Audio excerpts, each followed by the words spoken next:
the feeling's right.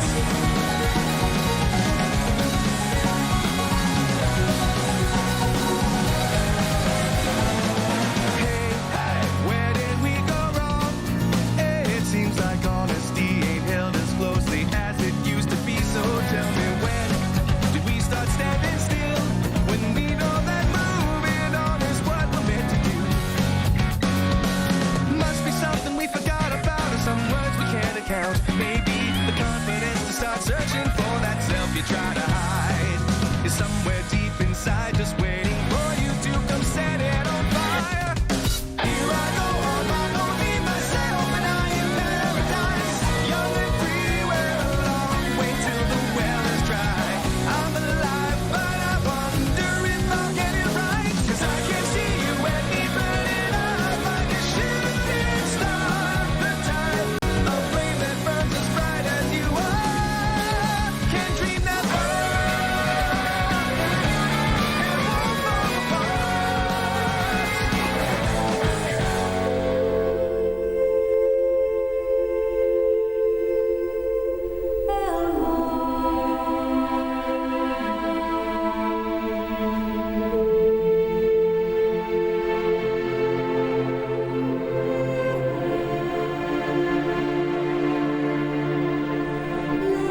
Spirocid 77666.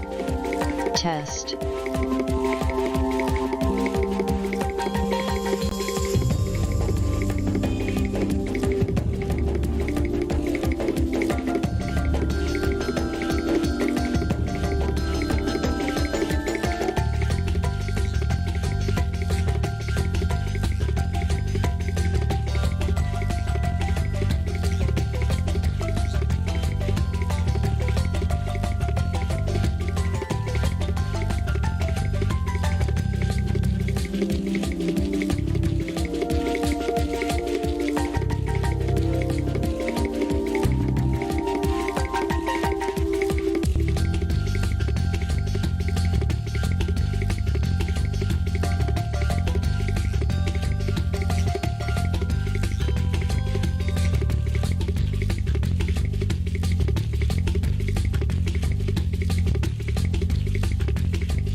Hey guys, what's going on? SpireKid here, and today we are playing Our Life Beginning Always, Derek's Rad Part 4. How are all of you today? I am doing pretty good. We'll start our life in just a moment, but first, here are today's top stories, starting off with AP News. This is AP News Minute. All 5 people aboard a medical transport flight, including a patient, were killed in a plane crash Friday night in Nevada, according to an air ambulance company. The pilot, flight nurse, paramedic, patient, and patient's family member were among the dead. In California, heavy snow and rain pounded parts of the West on Friday in the nation's latest winter storm. Flood watches and warnings were in effect through Saturday afternoon for some coastal regions. Associated Press journalists in Nigeria's commercial hub Lagos saw armed men pull up to a voting station in a minibus, fire shots in the air, and snatch the presidential ballot box. The shots sent voters screaming and scattering for cover, and ballots strewn across the ground. And in Denmark, organizers say more than 350,000 people attended the Copenhagen Light Festival on Friday, making it one of the biggest light festivals in Europe. The festival featured 55 light installations and nearly 2,000 runners draped in LED lights. Marissa Duhaney, The Associated Press, with AP News Minute. Alright, up next, in depth, if I could just control my webpage, there we go. Parts of southern California see rare snowfall. A foot of fresh snow is a rare sight for the Californian town of Lake Hughes, whose scenery usually consists of dry hilltops, heat, and blue skies. But it was a delight for many, such as 11-year-old Jeremiah Dominguez. I live where there's no snow ever. The only snow I've got was hail in first grade, and it's pretty exciting. We've been building snowmans and then breaking them, and we were shoveling snow all day. It's pretty fun. While it's exciting for many residents, snow-covered roads have inconvenienced many commuters on Friday. I couldn't go to work. We live on top of a hill, so all of our whole entire road was covered in snow. A slow-moving winter storm over California on Friday triggered the first blizzard warning in parts of the Los Angeles area in 30 years. The famed Hollywood sign atop Mount Lee was barely visible behind a cloud of snowflakes. The snow was heaviest in the Cascades, Sierra Nevada, and coastal mountains. Social media videos showed white hilltops in Berkeley Hills. State highway authorities were forced to shut down the Interstate 5, a major north-south route. Another resident, Deanne Blunk, told Reuters she expects more extreme weather ahead. A lot of people probably anticipated needing to stock up and having power outages and closures on the roads, which we've had before, especially with the mudslides and the flooding. I think that is one of the biggest concerns, is we are looking at a lot of rainfall, snow. The snow will melt, and the wind, and we worry about the mudslides and the flooding since we've had it twice already. Even before the latest storm, much of California has experienced an unusually rainy, chilly winter. There was widespread flooding, felled trees, and mudslides in the state, long plagued by drought and wildfires. Experts say powerful winter storms, interspersed with extreme heat and dry spells, are symptoms of climate change, and they will grow more frequent and intense. Alright, up next. Looks like I went out of my display there. No worries, I'm all good. Up next, BBC World News headlines. This is BBC News, the headlines. Millions of Nigerians have been voting in their country's most competitive election since military rule ended there more than 2 decades ago. Security fears and logistical problems are being blamed for delays to voting.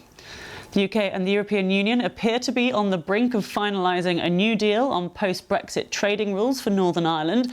Downing Street says talks have been positive, while the Irish Prime Minister said that they were inching towards a conclusion. And China's plans for peace in Ukraine cause ripples around the world. President Zelensky says he wants to hear more, and the leader of Russia's key ally, Belarus, announces plans to fly to Beijing. And a winter storm brings rain and snow to southern California, the likes of which hasn't been seen there for more than 3 decades. There are also flood warnings in coastal areas. All right, up next, in depth, G20 meets in India under shadow of war. Finance ministers from around the G20 met Friday in India under the shadow of war. The conflict in Ukraine, which marked 1 year the same day, is likely to dominate the 2-day gathering. But Indian Prime Minister Narendra Modi avoided any direct mention of the subject in his opening remarks. I would urge that your discussions should focus on the most vulnerable citizens of the world. Modi wants the event to focus on tackling unsustainable debt in developing nations.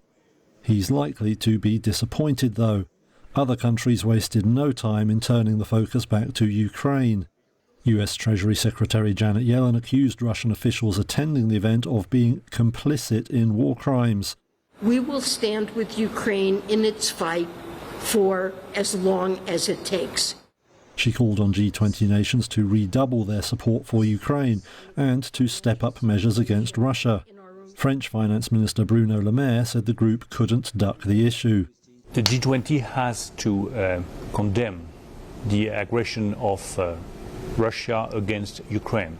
The G20 did it at the level of the leaders. The G20 must do it on the same way, with the same statement, at the level of the finance ministers. Le Maire said Europe was looking into new sanctions against Russia and denied Moscow's claims that current measures have proved ineffective. India does not want the meeting to discuss new sanctions, though, and is pressing to avoid use of the word war in a final communique. New Delhi has maintained a neutral stance on the conflict, while vastly increasing its purchases of Russian oil. The economic backdrop to the meeting has at least improved, though. Since the group's last summit in October, global recession fears have eased, which Yellen said was partly down to tough action on inflation by G20 members. Okay, up next, the mega prison in El Salvador's gang crackdown. Sea of skin and tattoos. These images released by El Salvador's government shows the transfer of about 2,000 inmates stripped to their shorts and with their heads shaved to what's been dubbed the country's new mega prison. It just opened. It's believed to be the largest prison in the Americas with a capacity for 40,000 people, and it's the latest step in a controversial crackdown on crime that's caused the country's prison population to soar. Human rights organizations have reported that innocent people have been caught up in the law enforcement campaign. That includes dozens, they say, who have died in police custody. Last year, the country's president asked Congress for emergency powers to temporarily suspend some constitutional rights after a massive spike in murders attributed to gang crime. It includes that arrests can be made without a warrant and detainees no longer have a right to a lawyer. Private communications of all citizens can also be accessed by the government. Since then, about 64,000 suspects have been arrested, and murder reports fell about 57% last year.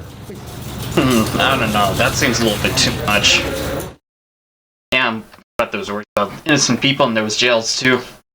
Alright, up next, Today in History from the Associated Press for February 25th. Oh, wait, this is 26. Let me get the correct date here. Just here. Gotta be here somewhere. Here we go. Right here. Today in History for February 25th. February 25th, 1986. People power in the Philippines. Longtime leader Ferdinand Marcos flees the country amid mass protest after a tainted election. Corazon Aquino, who ran against Marcos in that election, is installed as the new president. 1956. In Moscow, Soviet leader Nikita Khrushchev harshly criticizes his predecessor, the late Joseph Stalin. Khrushchev denounces Stalin's cult of personality and abuses in power during a then-secret speech before a Communist Party Congress. 1836. Inventor Samuel Colt patents his revolver, a move that eventually popularizes the weapon's use. 1964. I'm going to float like a butterfly and sting like a bee. His hands can't hit what his eyes can't see. Cassius Clay, later known as Muhammad Ali, becomes world heavyweight boxing champ, beating Sonny Liston in Miami Beach, Florida. And 1943.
And welcome back, everybody. Last time we were still going through step 2 of our story here on our life. Oh yes, we are just beginning step 2, and now we are about to go through the various here.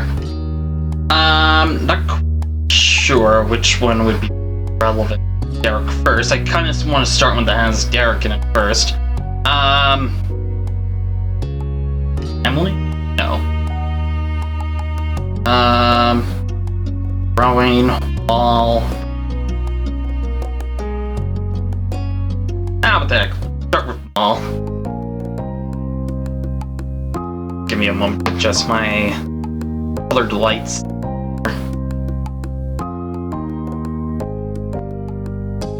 Alright, there we go.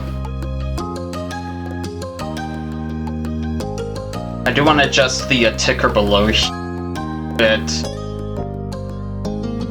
Distracting with all that stuff in the background there. One moment.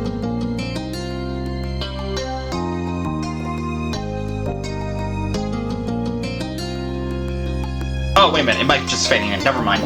That'll fix itself. Alright. Right. I'm real good. There we go. Lee's visit today turned out to be more involved than you expected. After overhearing where the Holden family was going, Lee insisted on seeing Mr. Holden's shop firsthand. An hour late, and Lee was busy looking at every item on display. Because Cove's dad offered supplies, lessons, and tours, his shop had all the scuba-related stuff you can imagine. Fins, masks, suits, and snorkelets. After circling around this shop, you finally stopped and looked at the whole room. I haven't been to much sports shops that much.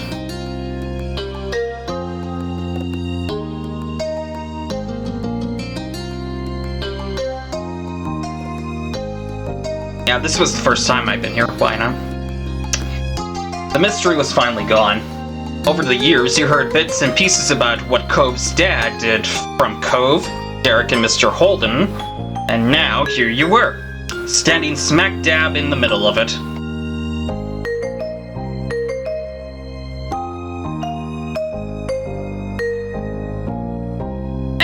Good spirits. Pleasant surprise. Something always came up.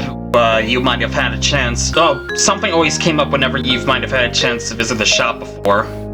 You were happy Lee insisted on Mr. Holden bringing you both along today.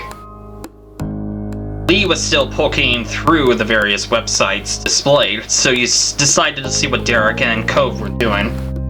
They were too absorbed in their conversation to notice you standing near them, leaning against the counter.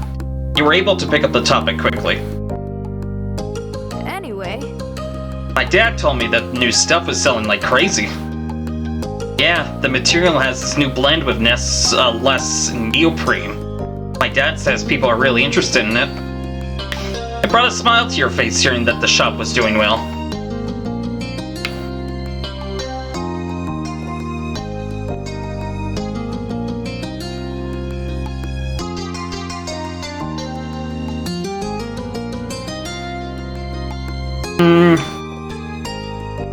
What happens if I join in the conversation? These wetsuits with the bright colors are probably popular too. I haven't seen many of that style in other places.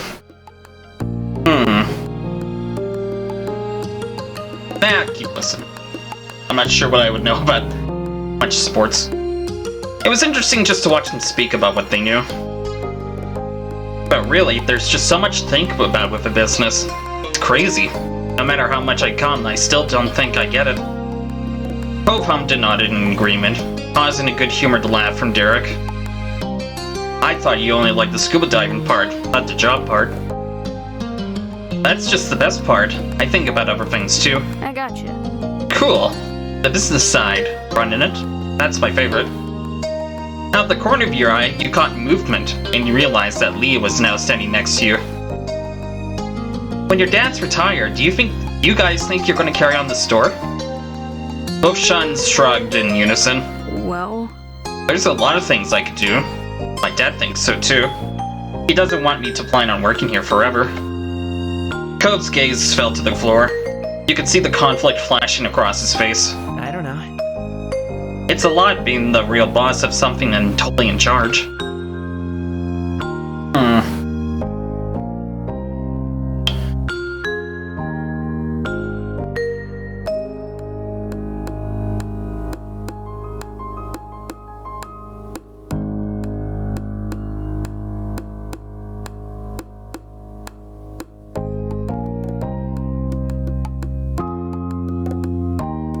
If my mom's had one, I wouldn't want to take over either. I can't run a business.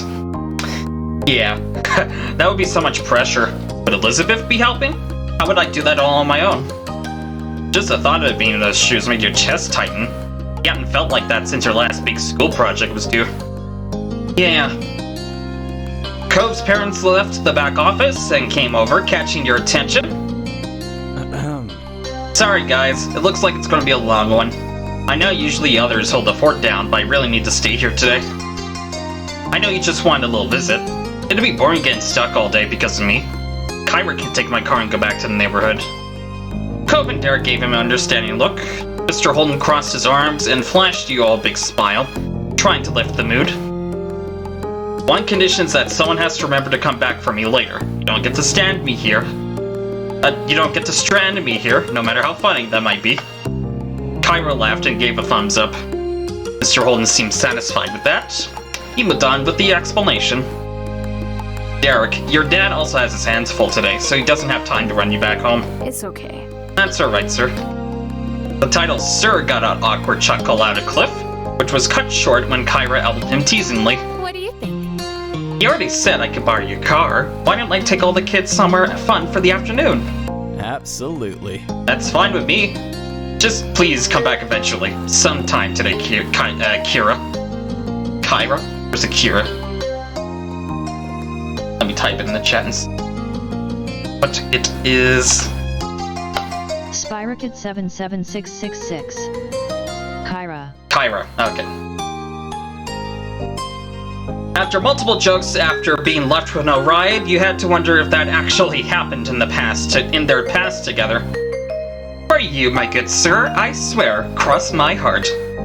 Happy with the promise, Cliff took out his black wallet and offered a $50 bill to Kyra. Here, in case you need gas or anything else while you're out. Kyra smiled knowingly and accepted the bill without hesitation. Thank you. Cove's dad stuck the wallet into his back pocket while he waved with the free hand. Okay, time for you to jump back into work. Have fun for me. Bye, Dad. Bye. Bye, sir. Bye. Goodbye, sirs and madams. He left the room with a wink and flare, disappearing into the employees-only area of the shop. When Mr. Holden was out of sight, Kyra silently strolled over to the counter and carefully placed the $50 bill there. She turned back around and beamed a large smile at you and the others. Come on, gang, let's see if this town has a mall. Yeah! Unable to contain her excitement, Lee actually jumped with joy, while Cove and Derek just grinned. There wasn't a mall in your hometown, but Mr. Holden's store wasn't in Sunset Bird. It might be possible to find a mall out here. I felt pumped. Heck yeah! Let's go! She quickly herded the group out of the store and to the car. Cove! As the driver, I get to choose my partner in crime. Naturally, I bestowed the position of shotgun to my baby. Her comment had both Derek and Lee snickering.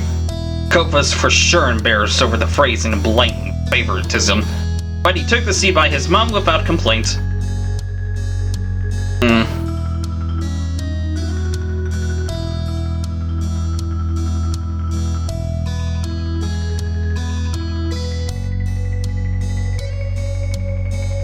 What did I do?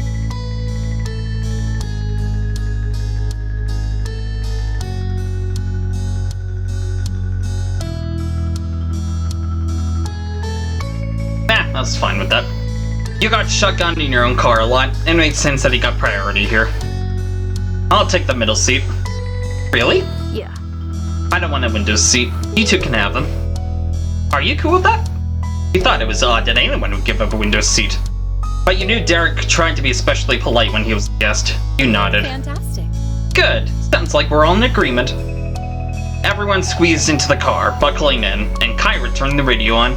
She said to a top 40s pop station.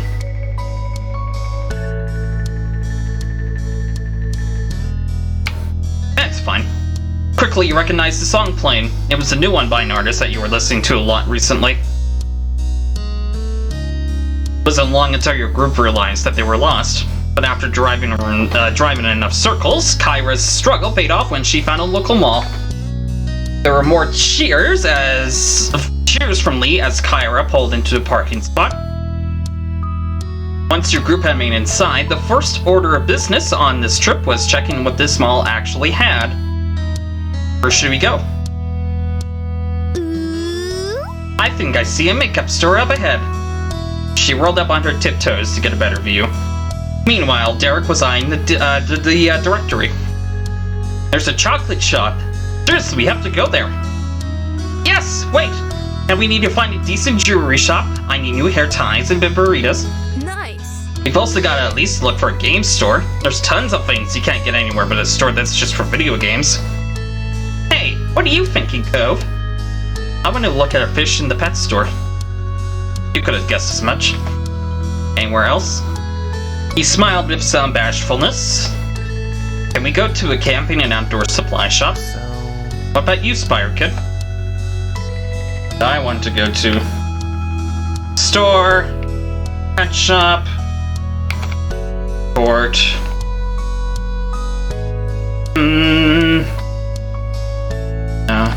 Shop. Oh.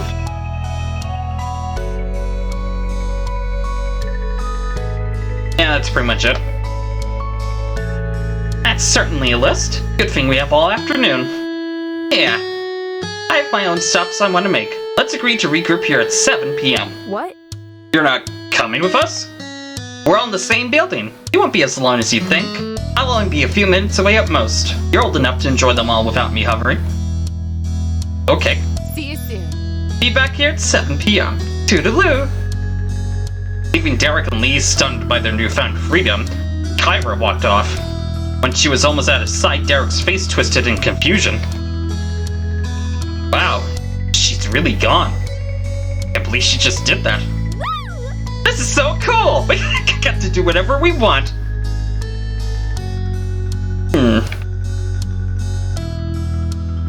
I felt unsure about the situation. Was this really okay?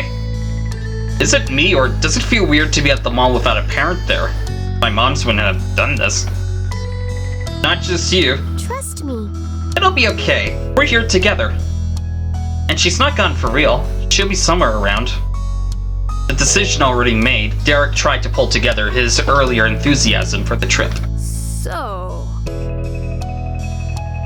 My hair. Ugh, greasy. Ugh. So, where are we going? Time's a-wasting. Whatever's closest. Things were coming together, but you realized there might be a flaw in today's sudden plans. What's wrong, Spire Kid? Did everybody bring money with them? Yeah. I always have some on me when I came all the way out here.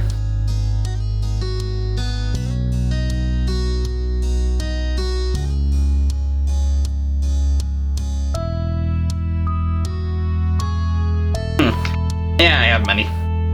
Immediately, you felt better about the situation. You would have been a downer to not even think about something at the mall because they didn't have money. I'm good. Now that everything was squared away, you explored the mall together as a group. There were many shops that you managed to venture into so far. I want to double check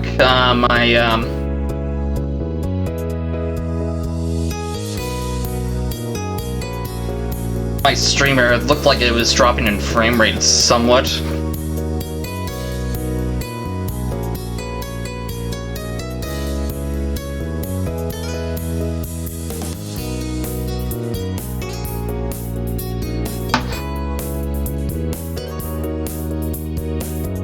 Hey, that looks all normal. Okay. You all even went into a video game store, leaving you with a pep in your step. This was better than you thought. And there was still so much to see. After having hit many of the top priority stores, you found yourself passing by a small booth. It was decorated in wind chimes of various sizes. You raised a hand up to one of the smaller ones. What sparked your attention next was Cove. You thought for sure he was going to stop by at the booth by the way he looked at it, but he kept going. Do you want one? It wasn't until Lee asked that you realized that you had stopped in front of the booth without saying anything. Lee just continued to encourage you. You should get one.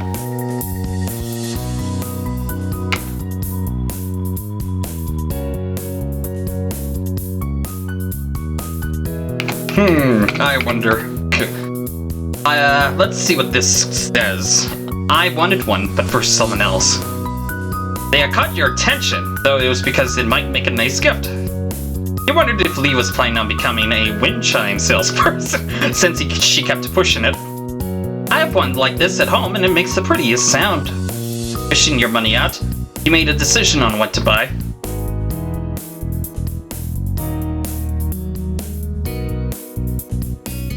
Sure. Can I get these two, please? Now why would you need two wind chimes? You rolled your eyes at her teasing tone, but you couldn't hide the smile growing on your own face as Lee broke out into laughter. The shopkeeper carefully wrapped your purchase up and handed it back to you in a bag. You accepted and then raced off with Lee to catch up to these boys. For Cove, he had picked up a beautiful wind chime that...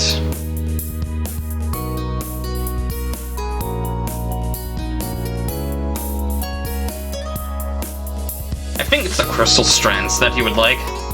You had a feeling that he'd appreciate that.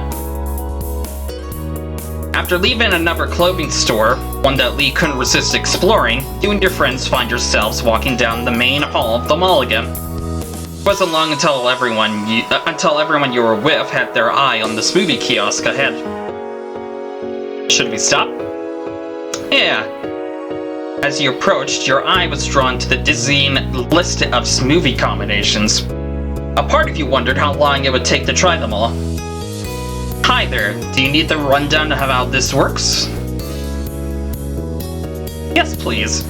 Okay, first off you pick up to 3 options of fruit or berries.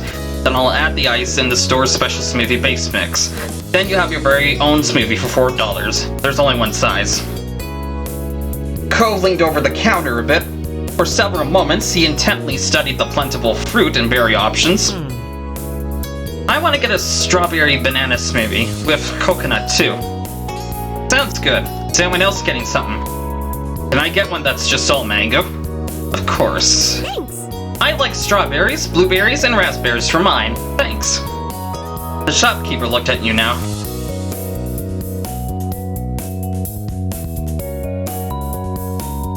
Sure. Could I get... banana...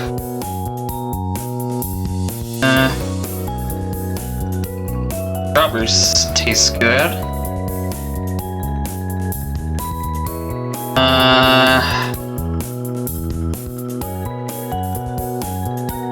I'll just try like that. At that, everyone went ahead and paid for their individual drinks. He waited over the other side of the booth where the drinks were put when they were done. Derek bounced on his feet, excited for his to be ready. Aww. This is going to be good. He chimed in with her own enthusiasm. Everybody says their smoothie-based stuff can make any drink great. Cove, while quieter, looked just as eager for his smoothie. Luckily, there hadn't been anyone else before you, so it wasn't a long wait. Your group collected the fresh drinks as they were placed on the counter. Straws were placed through the opening at the top of the cup, and the first tentative sips were had.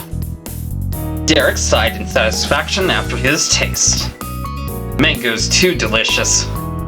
Mine is super good too. Cove nodded and hummed in agreement. His straw was still in his mouth.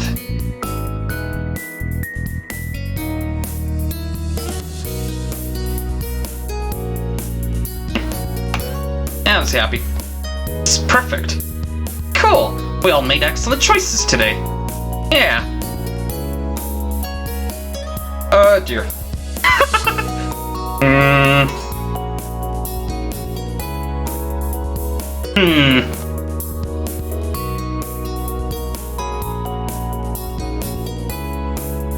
Let's try Lee's first.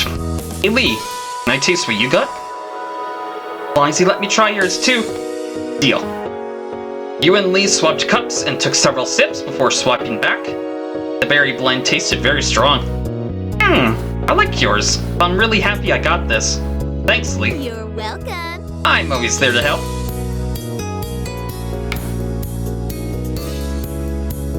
I'll try someone else's. Let's do Cove's next. Cove, can I have a drink of yours? Not for 1 second since getting it had his lips been apart from the straw, but he did seem to be considering your request.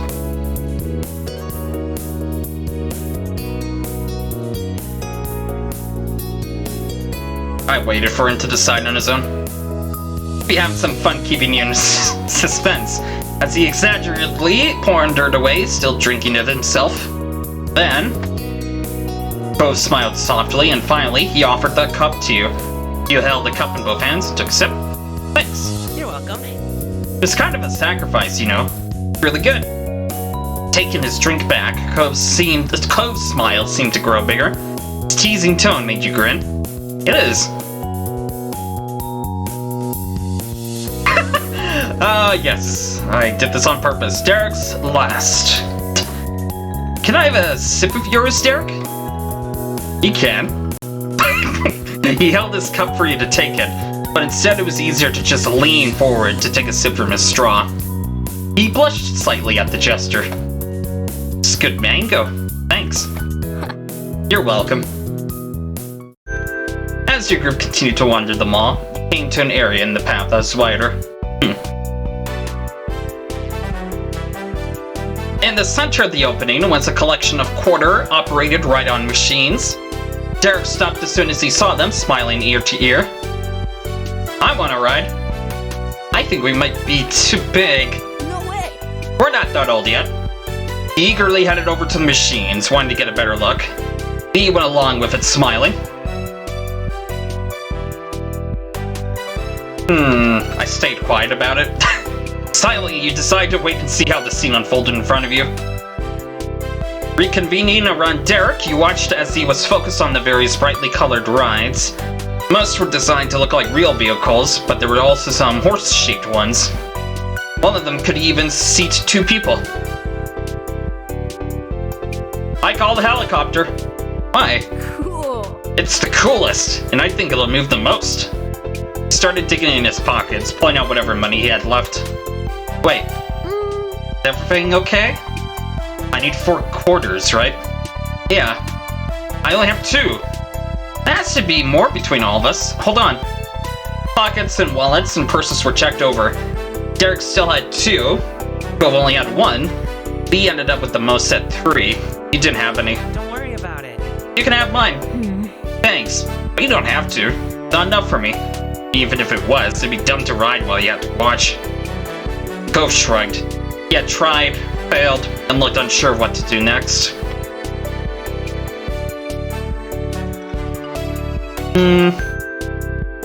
Couldn't we exchange dollar bills for more quarters at a store?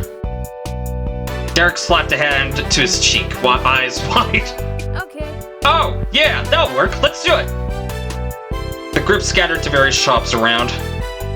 When you shortly reconvened at the rides, everyone had more than enough quarters. Please. Spire Kid, are you going to join us on this little kid ride? Please! You sighed, admitting defeat. I'll do it. Yay! There were enough machines that everyone claimed one for themselves. Derek got his coveted helicopter, Lee was happily on a horse. Cove waited to choose last. It seemed he didn't want to take a ride somewhere else. What? Excuse me. When he cared so little about it. You picked?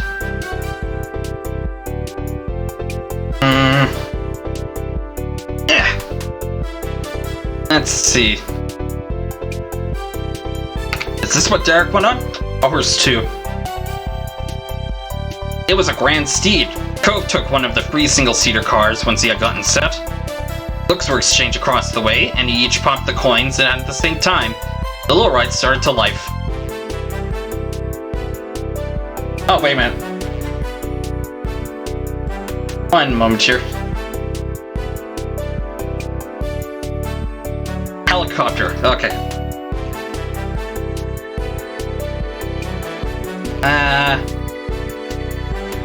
Horse, motorcycle, single-seater car, double-seater car by yourself. I don't like being alone. Bring Cove along. Cove, you can sit with me. He gave a bent smile and put a hand on his hip when he saw the ride you pointed out. I don't know. Do you really want to try fitting me in that? You might actually be comfortable if you use it by yourself. That doesn't matter. I'm gonna ride with you. Alright. Lee winked at the two of you from her pony as you squished next to one another in the child-sized seats. Looks were exchanged from across the way and you each popped the coins in at the same time. The little ride started to life. As the machines began moving up and down side to side, Lee and Derek couldn't contain the laughter. Derek started waving from the window of the helicopter.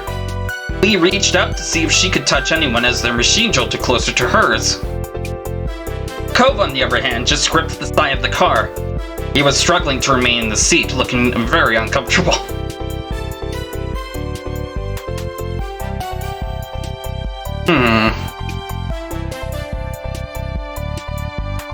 Lictor 23. Hi.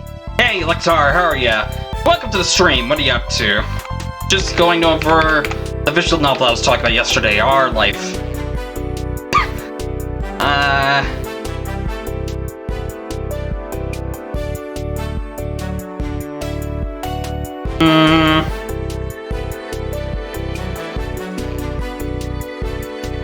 What happens if I do this?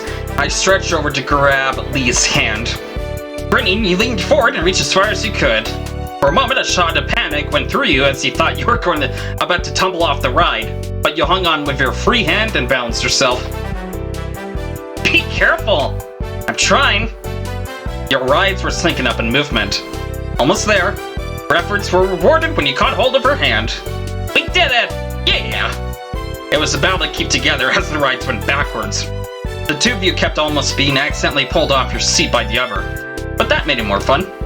Soon, all rides came to a stop and the group dismounted. Derek looked absolutely pleased at the conclusion of this pit stop.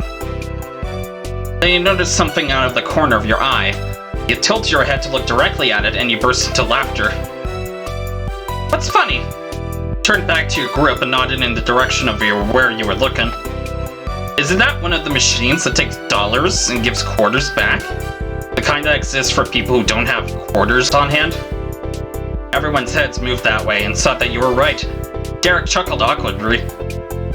That's exactly what it does. What that is. We're kind of dumb. We have to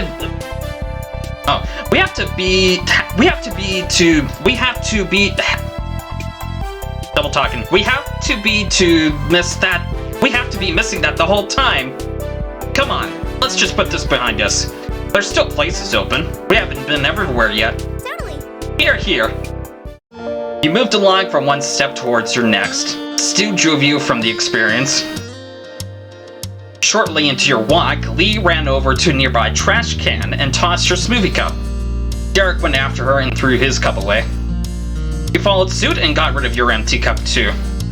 Cove was the last to throw his cup away. He took one final sip, making sure he got every last drop. The clock inched closer to 7 p.m. as you made all your way back to the directory. It was hard to believe how fast the day went by. So... Where do you think your mom ended up today? You didn't see her anywhere. I don't know. She's just like that. Ooh, it's a mystery. Despite having vanished for the entire trip so far, when 7 p.m. hit, you spotted Kyra coming right over, waving cheerily. As soon as she was close enough, she pinched Cove's cheek. Hey, baby and friends. Hi, Mom. He pushed her hand back with one hand and rubbed his cheek with the other. Did you have a good day, gang? Yeah. Today was awesome. We did so much. Not bad. It was fun. I enjoyed it. There was no hiding your joy. Like the others, you were smiling ear to ear, and because today went so much better than you expected. I'm glad we came here. That I do. I want to hear all about it during the ride back. She clapped her hands together once, making sure she had everyone's undivided attention. Speaking of that, we better head out. Cliff must be missing us, and you've got to be starving. Dinner time, you haven't even eaten yet. Yeah. Everyone followed her lead and started walking out the door to the parking lot. Something about what Kyra said felt odd to you. There were tons of places to eat. The mall. You could have had dinner. You wonder if it was just a good guess. But you could feel your eyebrows raise when it dawned on you. She might have been keeping an eye on you after all. Pretty slick. If she hadn't made that comment, you never would have known. You find it hard not to be impressed. Not once could you even recall catching a glimpse of her hanging around. Though, now that you think about it, not seeing her ever was suspicious in and of itself. Shaking off those thoughts, you caught up with the others. Keeping the same seating arrangement as earlier, you all piled into the car and started heading back to the store. The drive went by without any problems, as it was filled with chatter about the various things everyone saw around the mall. Soon enough, you arrived at your destination. It was a much faster trip, considering this time Kira, what's it pronounced again? God damn it. Kyra? Spyrokid 77666. Kyra. Kyra. It is pronounced Kyra. And I just want to make sure my mic is working because it's hard to respond. Okay. Okay. Hearing the light jingle of bells from the front door being open, Cliff poked his head out from the back. He lit up at seeing who was here. Hey, sport. Did everyone have an adventure? I did. We had a blast. Yes! We found the mall. Aww. The mall? Wish I could have joined. He deflated in an exaggerated way. His shoulders slopped. Kyra put a hand on his arm and smiled. Any whoosies. There'll be other times. Are you set here? Almost. Mr. Holton sighed for real. He then pulled himself together, standing up straight. Do you mind? I just need a little more time to finish up. Would you be alright killing time for a little bit longer? It's okay. Yes, sir. No problem, Mr. Holden. Sure. We can have fun here. Excellent. What a great group of kids. He gave an approving thumbs up, and Kyra nodded along. I'll give you a hand. I remember the ropes. Why, thank you. They walked side by side to the back room. Before he was out of sight, Cliff stopped and looked over his shoulder. If you leave the shop, don't go far. It's getting late. And then the parents were gone again. Let's go to the docks. They're right down that way. Yeah! Oh. I saw that was on the way here and really wanted to check it out. Are you coming, Spyrokid? Alright. The smiled coach showed the way. Between the warm summer air and the smell of the ocean, you can ask for a better night. Thanks. Thanks for letting me come. Me too. Right? I'm happy we did this. Today was great. Cove, your mom and dad are really cool. Really? Totally. Cove looked at Lee oddly. He ran a hand through his hair, and then his puzzled expression cracked with a chuckle. I guess sometimes they are. You continued walking. Every so often you would look up at the sky and see several stars poking out between the clouds. At one point you noticed that Cove stopped while Lee and Derek kept going on ahead, busily chatting. Initially you wondered if something was wrong, but you quickly noticed that he still looked to be in good spirits. You decided to hang back with Cove. He gave you a quick acknowledging look when you stopped at his side. You could taste the sea salt as he took a deep dive up the ocean air. Silently, you and Cove watched the ocean for a little while. There was something about the waves that you always found soothing. You couldn't think of a better way to end a busy day. Then it hit you, the wind chime. This was the perfect moment. Quickly, you dug the wrapped package out of your bag. Hey, Cove? He barely replied. Instead, his focus was mostly on lazily watching the sea. The paper wrapping crinkled as he pushed the package forward, trying to make him realize. He finally caught sight of it and his eyebrows raised high up. Gingerly, Cove accepted the gift. Just seeing the present brought a smile to Cove's face. He carefully opened it, and his whole body brightened as he recognized the chime. Oh my god. Spire Kid, you're so...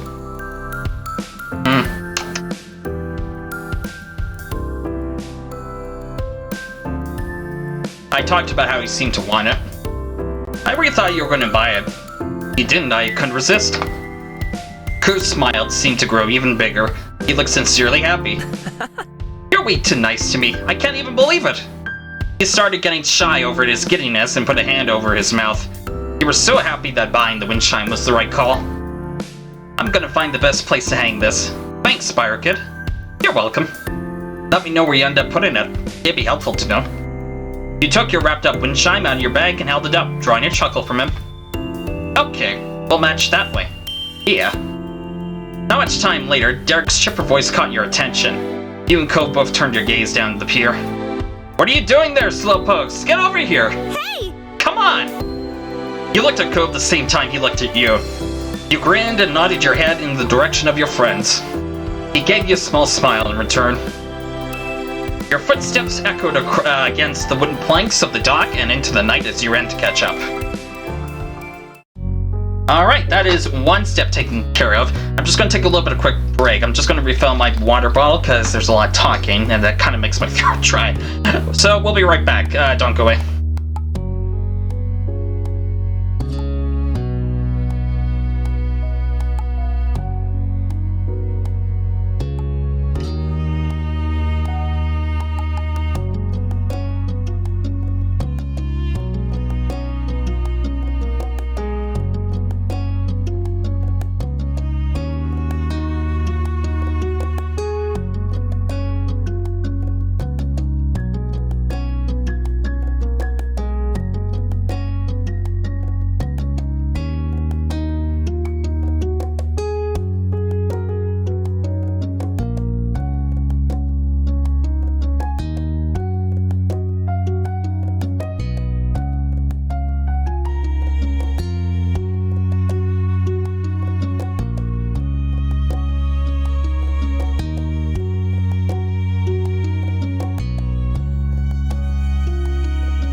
Alright, we are back. So, Lictor, I'm not sure if you know how this game goes about.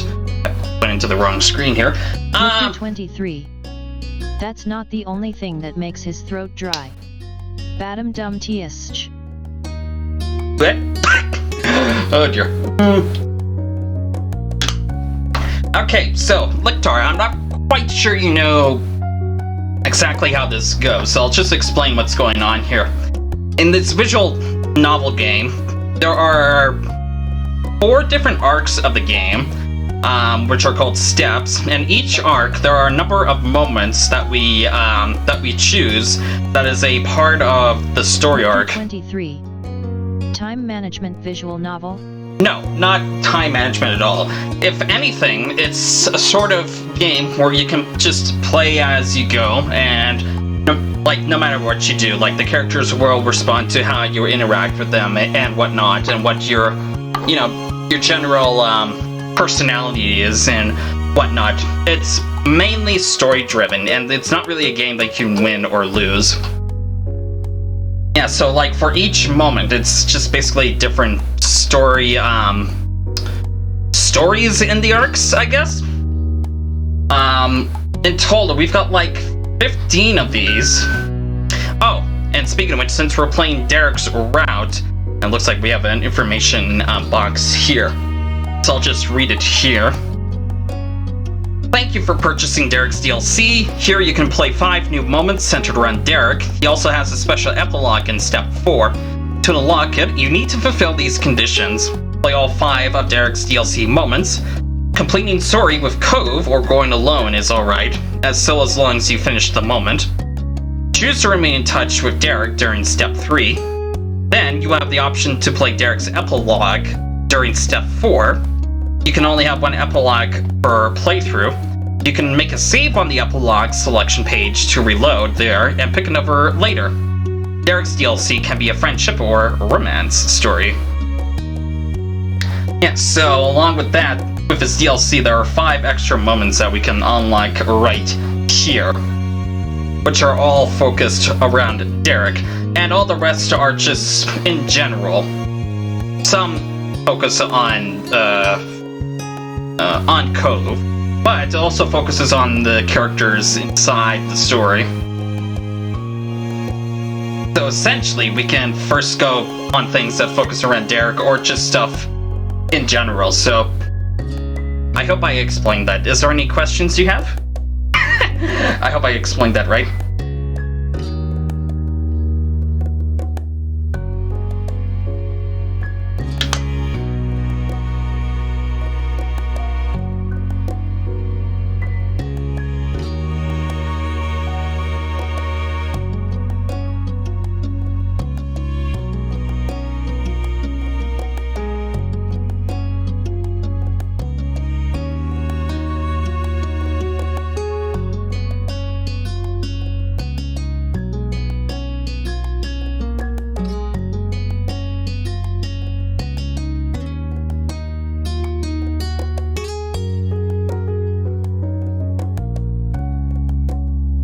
Are you there, Lectar?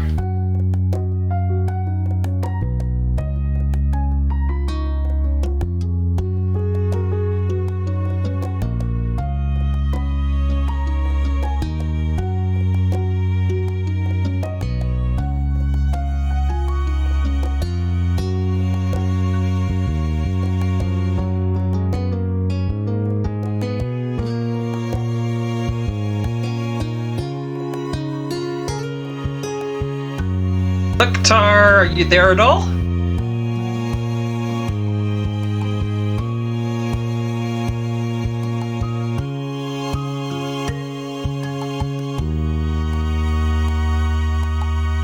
Lictor 23. Oh, there you are. Nev. I'm not sure if you were listening to me. But do you get a general sense of how this game goes?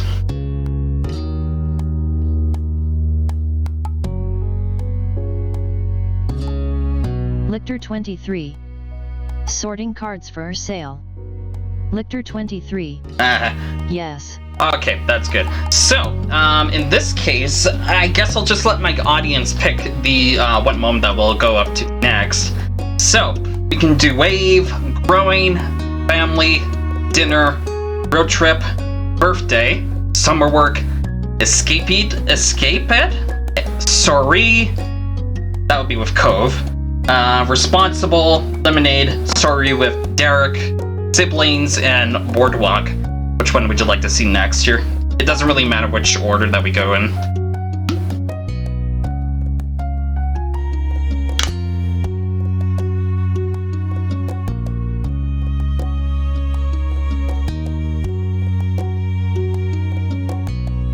Lictor 23. Dinner. Alright. Sunlight shone through the windows as you sat in your living room. Your home phone pressed to your ear. Cove was on the other end. It had been shaping up to be an ordinary day like any other, until Cove had called unexpectedly. He sounded unusually nervous greeting you. You listened silently as he kept talking, his words stilted. So, I was just, wondering, do you want to come over to my house for dinner tonight? The question came out strangely, almost like he'd rehearsed it a few times beforehand. Your eyes widened a little. You hadn't expected this to be the reason behind the call.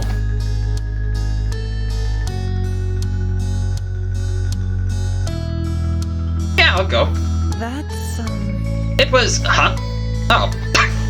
It seemed that Cove still had more to say, and you just interrupted him. Oops. Cool. Well, he stumbled for a minute, trying to gather his thoughts again. My mom and dad, they really want you to be there, if your parents don't have a problem with it. They asked me to ask you. Took a moment to think. Dinner at home would be quiet and uneventful today. If you really wanted to, you could go to Cove's instead. Cove spoke up again, breaking your thought train. His voice was softer than before.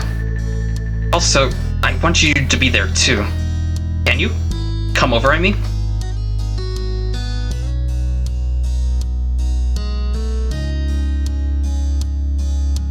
I'm a good boy. Behind the scenes, I'll have to ask my moms and get back to you. Okay, tell me when you can. You sounded noticeably relieved by your response.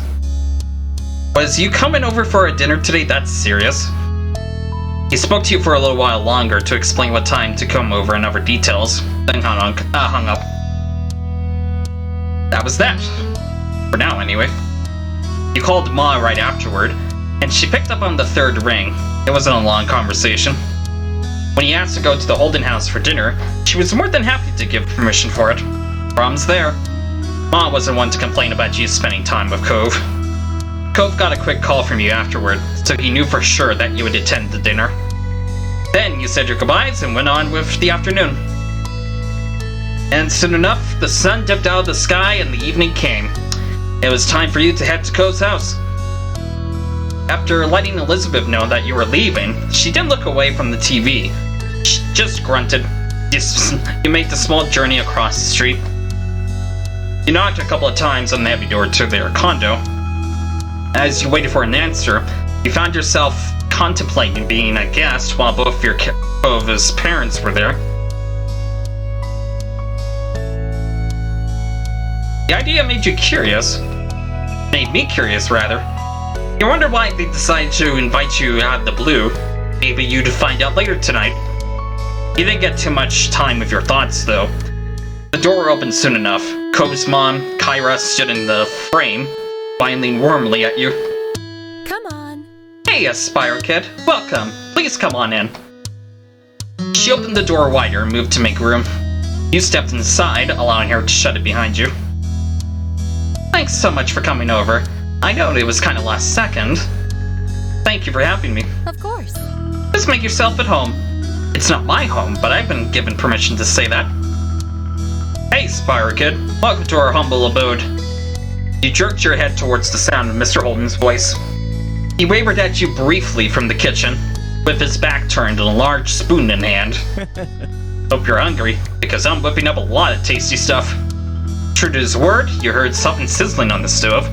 You closed your eyes and inhaled. Smelled Victor spicy 23. and savory. Whoa, nice mom pog chum. Of course. What a nice mom. With Mr. Holden busy and Cove nowhere to be seen, it was just you and Kyra. She gave you a wry smile. He sure is. Well, I've been barred from cooking the entire time. I'm staying here. Can you believe that? She nudged you with an elbow. Mr. Holden scoffed good-naturedly, then spoke from over his shoulder. You're on vacation, Kyra. You need to accept that already. She yelled back, amusement obvious on her face and in her tone. People still cook while they're on vacation. Everyone's gotta eat. It's not like I'm some celebrity who can go out for every meal or hire a private chef. Sorry. Well, in this house, you're a VIP. Kyra smiled and shook her head quietly. Then she turned to face you once more. Sorry about that, Spire Kid. Here I was, trying to strike up a conversation with you, and Cliff just had to butt in. I don't butt in. She eyed him, chuckling disbelief. He wasn't exactly disproving her point with that. Kyra leaned over to whisper to you. It's okay. He likes to be included. But since Clifford insisted on cooking all by himself, he'll have to wait. The two of us can chat. Her next question continued to be said in a hushed tone, just to be safe. So? How are you doing?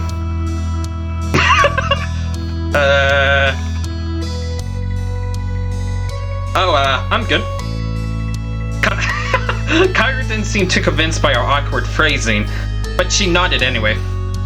She opened her mouth to say something more, but some lightly pounding footsteps caught your attention. You checked to see Cove emerge from the hall a few moments later. He might have heard all the commotion and left his room to see what was going on. He quickly took stock of the situation. Oh boy. Oh, Spire Kid, you made it. Thanks for coming. Cove's voice was unnaturally loud, as if he thought you wouldn't be able to hear him from where you were, only a few feet away. Hi, Cove. You doing okay? Yeah, I'm fine. Didn't sound convincing at all. You narrowed your eyes suspiciously, but didn't call him out on it. We're both in the same boat. If you could talk to him alone tonight, maybe you'd ask him what was going on then. It was when you glanced away from Cove that you spotted his parents watching the two of you interact. Cove noticed their stares too, meeting them with narrowed eyes. So... Are we having dinner now? Not yet, bud. I'm still a-cooking. Alright, I'm gonna go back to my room. As he turned to leave, he bent his head to the side to face you. You coming? The question was quiet, but you heard it clearly. You smiled, pleased that he asked, and nodded in the affirmative. Cove turned fully and made his way down the hall. Have fun, you two! I'll call you when food's ready to go. That you followed after Cove. The two of you made your way down the hall.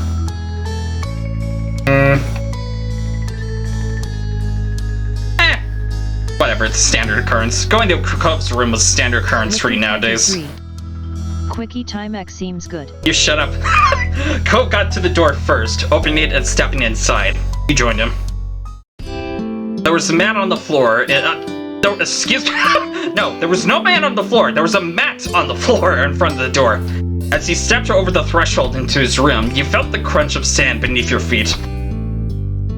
I blame you, Lector, for this. The cessation was nothing new to you, of course. Cove constantly came back to his room covered in sand, not bothering to clean himself at the front door, and got it all over his personal space. That's just how he was, a little bit of a mess. You hadn't heard Mr. Holden ever scold him for it. Not like your moms would have. Not like your moms would have if you'd done it. You can sit wherever you want. Cove himself took a seat at the edge of his large bed, looking like the picture of comfort, and left you to the side.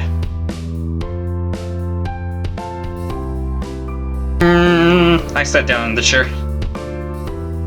There was a desk chair in the room for a reason, after all. You walked over and rolled it out, taking a seat on it. It was stiffed against your butt and creaked each time you shifted. He definitely used his bed space more often than this.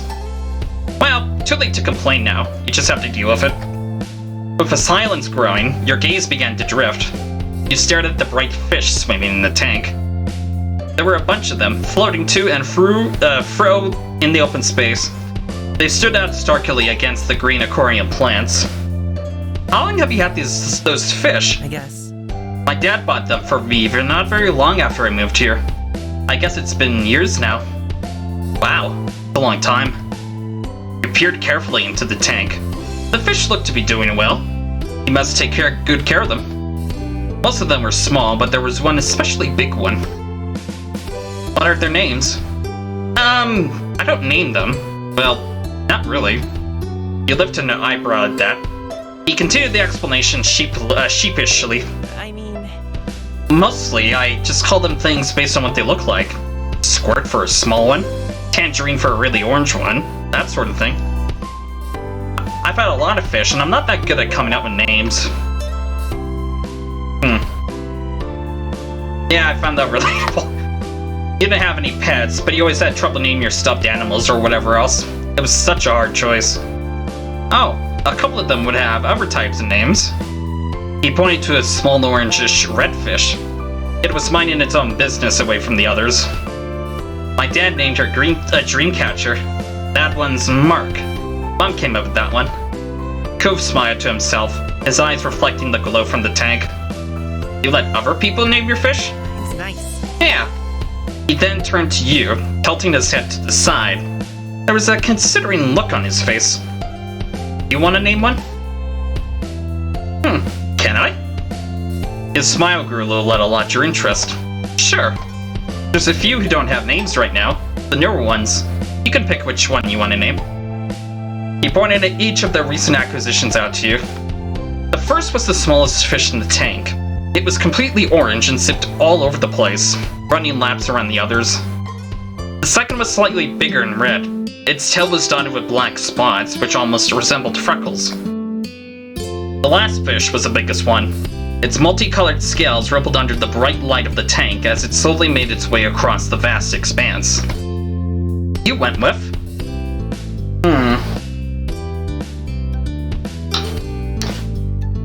How do I decide this? Well, I guess by the color of the box here. Blue is the smallest, yellow is the medium, and the green is the biggest. What fish size do you prefer, Lictor? If you're an expert on fish.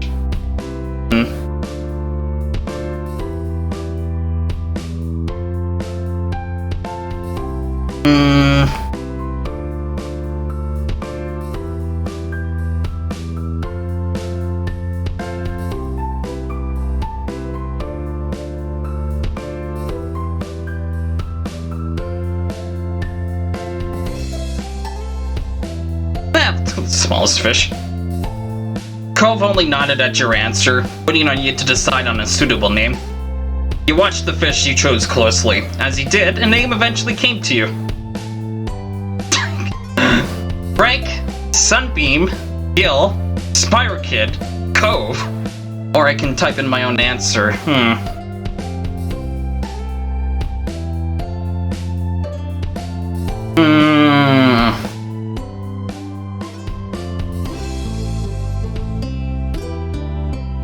Frank!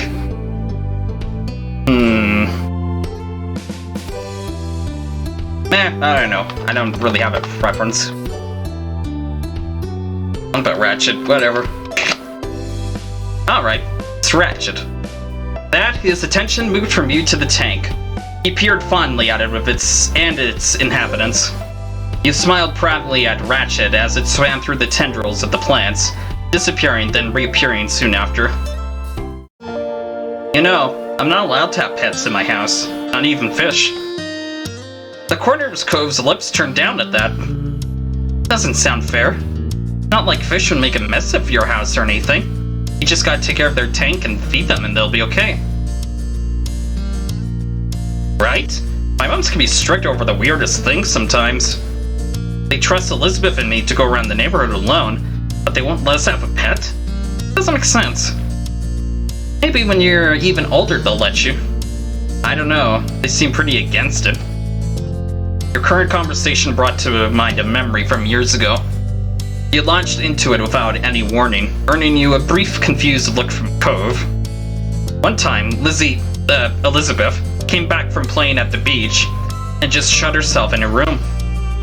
She only came down for food, then she ran back upstairs straight after. It was kind of weird. My mom didn't think much of it at first, though. But then that night, Ma went into her room to say goodnight and started screaming. Mom and I ran over to see what happened. Lizzie had this huge lizard in her arms. Cove's eyebrows rose at that, and he leaned forward in interest. Really? A lizard? Where'd that come from? Elizabeth said she saw it half buried in the sand and didn't know what it was.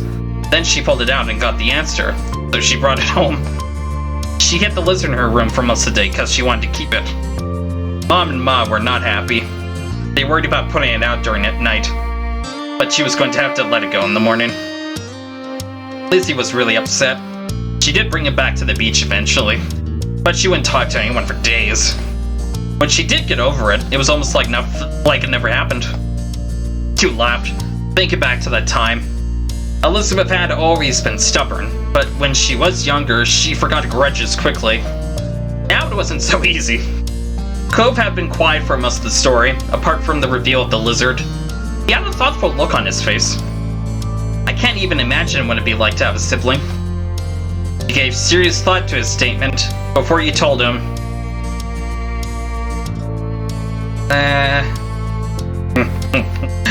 It's a nice idea in general, but my sister is Elizabeth. Maybe if I had someone else as my sibling, I'd like having one more. Cove pursed his lips at the words, considering them quietly for a moment. Cool. That's interesting.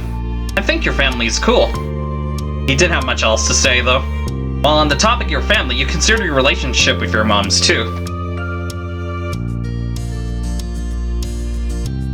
Yeah, they were absolutely the best. You couldn't even consider having another opinion. You couldn't have better parents. A thought struck you and your attention suddenly settled back on Cove.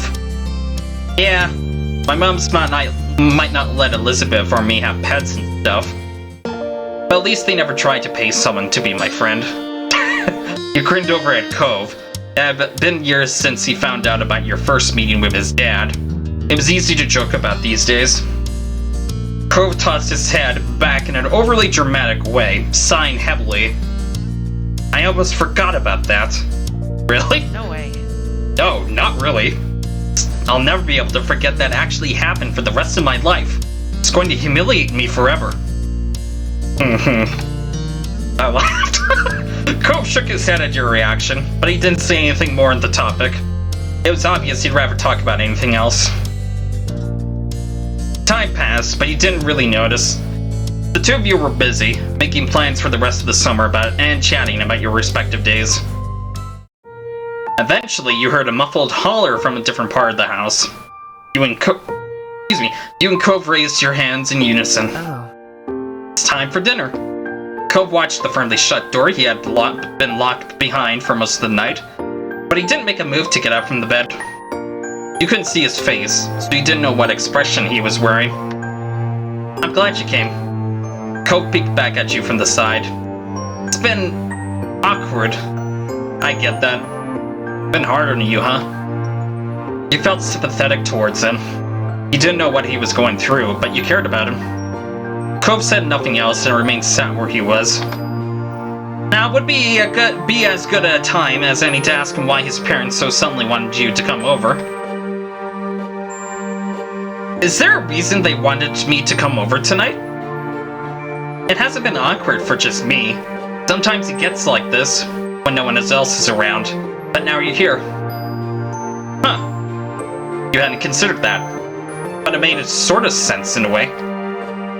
There was another shot from outside, too muffled to actually know the words. But you could imagine what they were. Let's go. Cove finally got up, lumbering away with his shoulders sagged. You followed after him. Together, the two of you made your way back to the living room. As you expected, Cove's parents were politely waiting for you at the kitchen table. Besides the windows overlooking the back of the house, food had been prepared and set. Mr. Holden beamed as you and Cove took your places.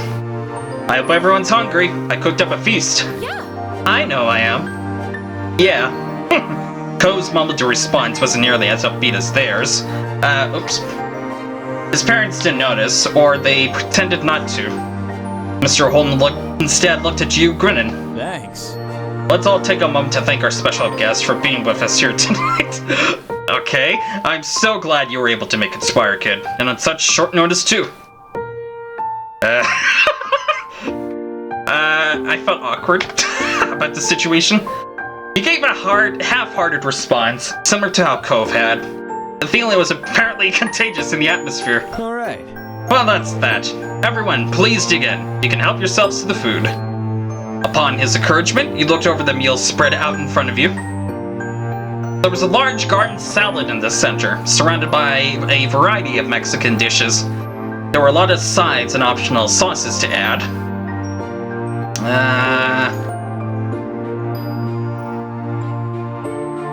I could work with it. He didn't mind Mexican food. Mom loved it, so you ate it as a family often. In a way, it made your first dinner at the Holden house feel a bit more normal.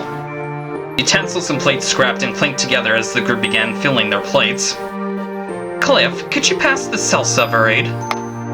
Of course. Thanks. Thank you. Let me just say, you really outdid yourself tonight. I'm so jealous. Jealous? Of what? You're cooking something to sneeze at, Kyra. Cove's parents made small talk, filling the signs with what seemed to be barely any effort. You chimed in as well. Did it take you a long time to cook all this, Mr. Holden? Oh, not at all. Sure, this is more than I usually make for me and Cove, but I enjoyed every second of it. Might have gone faster if you had some help, though. Cove's mom grumbled, but it was lighthearted. Mr. Holden chuckled and shook his head. Not this again. I make the rules here, and I say guests don't cook. No, wait. I make the rules here, and I say guests don't cook. Even when they're staying for literal weeks. Come on. Even then. Everything looks great, Dad, as always. Thanks, Sport. Glad you think so. Cove smiled. It was genuine, even if it was strained at the corners. Brief silences intersected the small talk. Excuse me. You piled some food on your plate, waiting for your turn, if someone was serving themselves a dish that you had your eye on. Once the food had been divided and things settled down, Cove's parents started talking again. Now then, you sat up in your seat when you noticed that they were both looking at you. How's it going? How's everything been over at your house? Are your moms well? Been keeping busy this summer? Or maybe you're just trying to take it easy during the break? I was surprised, but I didn't mind the interest. You hadn't expected so many questions, and all at once. Still, what else was there to talk about? Apart from how the summer was going. Apparently I'm the center of attention. I am the television now.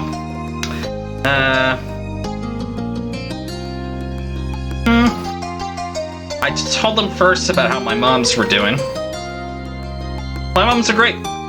Mom took us out for dessert a couple of weeks ago, since her project went really well. That's so. I'll have to congratulate her when I see her. Answered how things were at the house.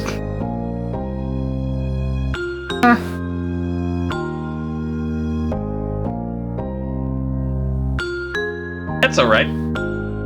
Elizabeth's been home more lately since her best friend is on vacation with her family. She keeps hogging the TV remote and the phone and anything else she can. No, it's not too bad. And there was things that we've done this summer.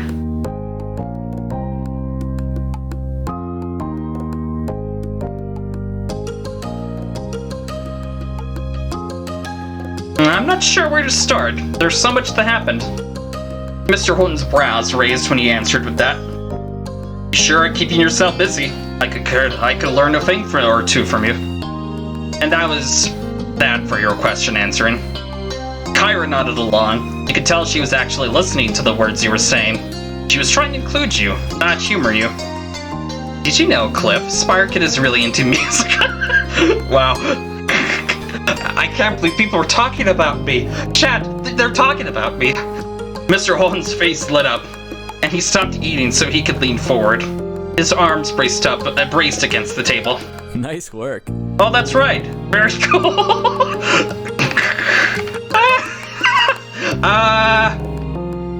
Oh, it's not a big thing. Don't downplay your interests like that. Kyra's right. If you enjoy it, then it's definitely a big thing. Thanks. Cope's parents were definitely the encouraging type, but you could already tell that much about them. There was a long conversation as everyone focused their attention on their respective plates. You noted not for the first time that Cope's parents were the ones guiding the conversation. You wondered if you should break the silence this time. Yeah, why not we bring up stuff? I also like other things. Actually, I'm not sure if I should talk. Would you like to tell us more? Yeah. Absolutely. They look generally... Okay, well, why do I feel awkward about this? So many people have interest in me now.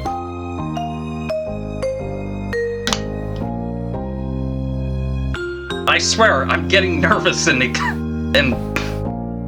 whatever. They looked genuinely eager for you to keep talking, so you did. The rest of the dinner continued just like that.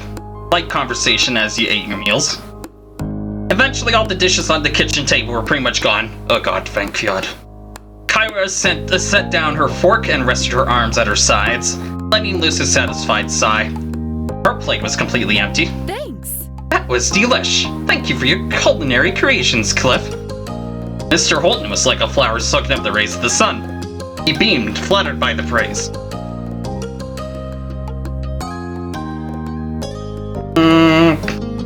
I ate until I was satisfied.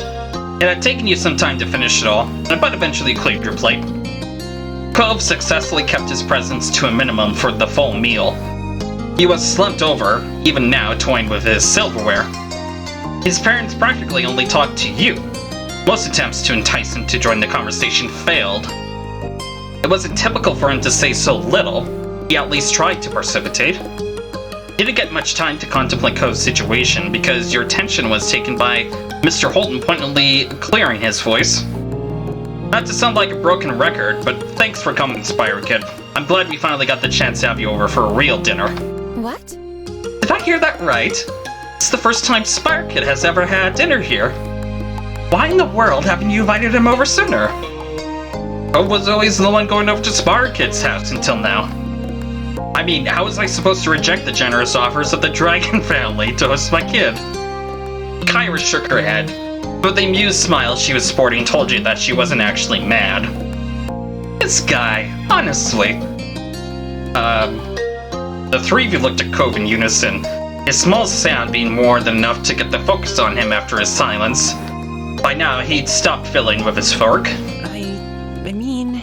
Would it be alright for Spire Kid to stay over? Like, for the night? He shot you a shy glance then, smiling a little. If you're cool with that. Oh my. Mr. Holden's shoulders stiffened. His straight up straighter, eyes darting back and forth between you and Cove. His mouth opened, but not a peep came out. Never seen Cove's dad say no to him before, but this was different than the usual request. It wasn't so simple and Mr. Holden was lost. Then Cove's mom reached out and took a hold of his shirt collar. She pulled him closer. She glanced at you before leaning in and bringing a hand up in front of their faces. The two adults whispered seriously to each other. Cove's eyes opened wider. He leaned forward as if that would help him overhear your parents' conversation. Mr. Holden kept gesturing with his hands, while Kyra made sure he didn't get too far away with all his movements. Every now and then, both of them would watch you and Cove out of the corner of their eyes. It didn't seem like they were fighting to you. They looked more like some kind of tiny sports team having a private huddle. After a bit, they broke the group up. They moved back to sit properly in their chairs. You snuck a look at Cove, stared at them expectantly. You were eager to hear the verdict too. We, Kyra and I, think that should be fine, but... He lifted a finger dramatically, his brows raising as he met Cove's gaze, and then your own. We'll have to talk with Spire Kid's parents to make sure they'd be comfortable with it. If they are, we can arrange for a sleepover to happen on a different night when everyone is more prepared. If Spire Kid's folks don't like the idea, there's nothing we can do. He finished the mini speech with a wide shrug, using his full arms. He also checked out Kyra from the corner of his eye and gave her a crooked smile. She nodded approvingly and grinned back. You thought you saw her give him a thumbs up, but her hand was particularly blocked by the table. They looked so pleased with themselves over the answer. Then they just passed the entire decision on whether it was alright or not to someone else, namely your parents. They look so arrogant. If this was a sports game, they would have punted the ball anyway. Cove hung his head, deflated. He had been hoping you could stay over today, not some hypothetical time in the future. Let's see.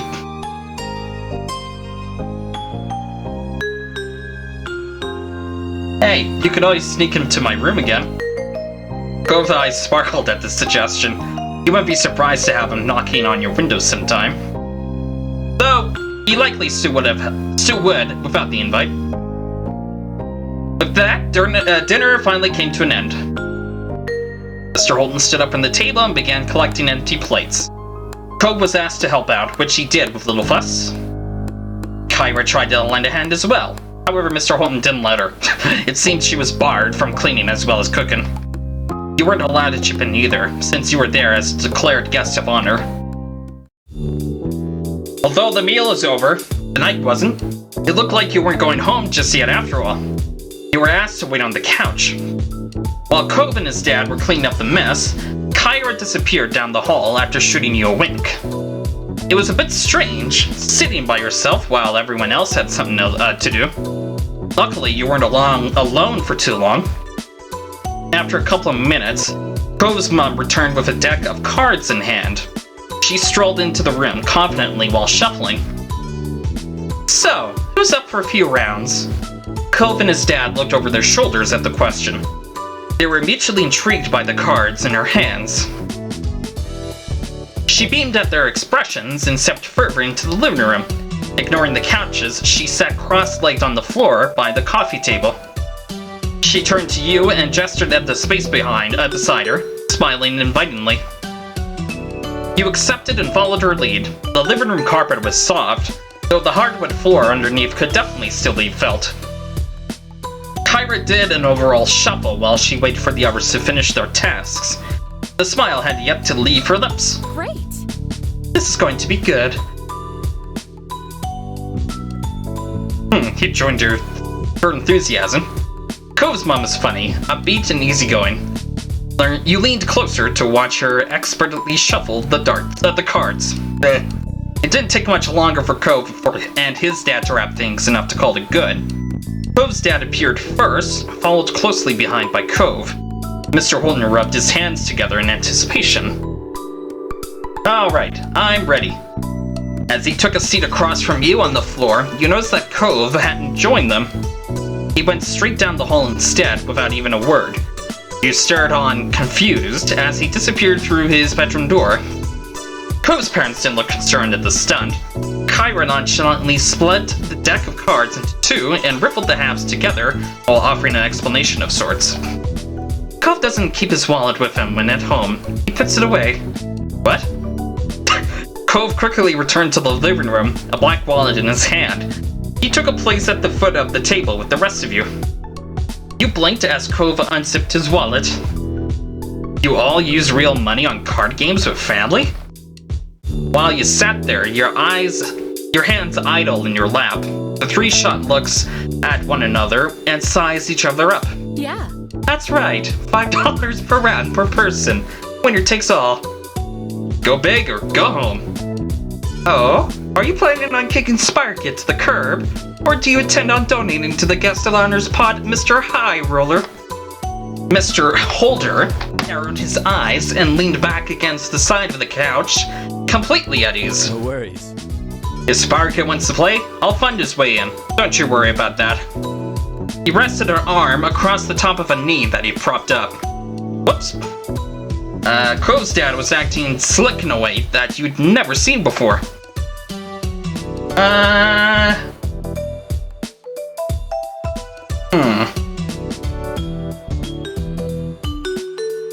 appreciated his offer.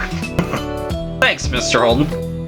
His tone and sense instantly became more familiarly friendly when he started directing his words to you.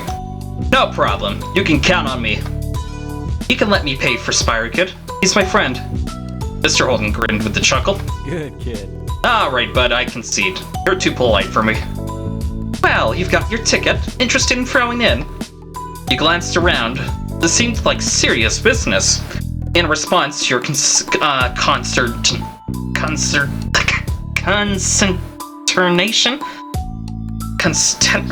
How do you spell this anyway? Lady...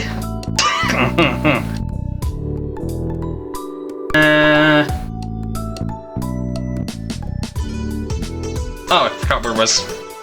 Consternation. Consternation? Spyrokid 77666. Consternation. Consternation. Not constipation. That would make no sense at all. Do any of you have constipation today, chat? In response to your consternation, Kyra softened her competitive smile. Don't worry too much. We'll probably just do some rounds of Go Fish tonight. No biggie.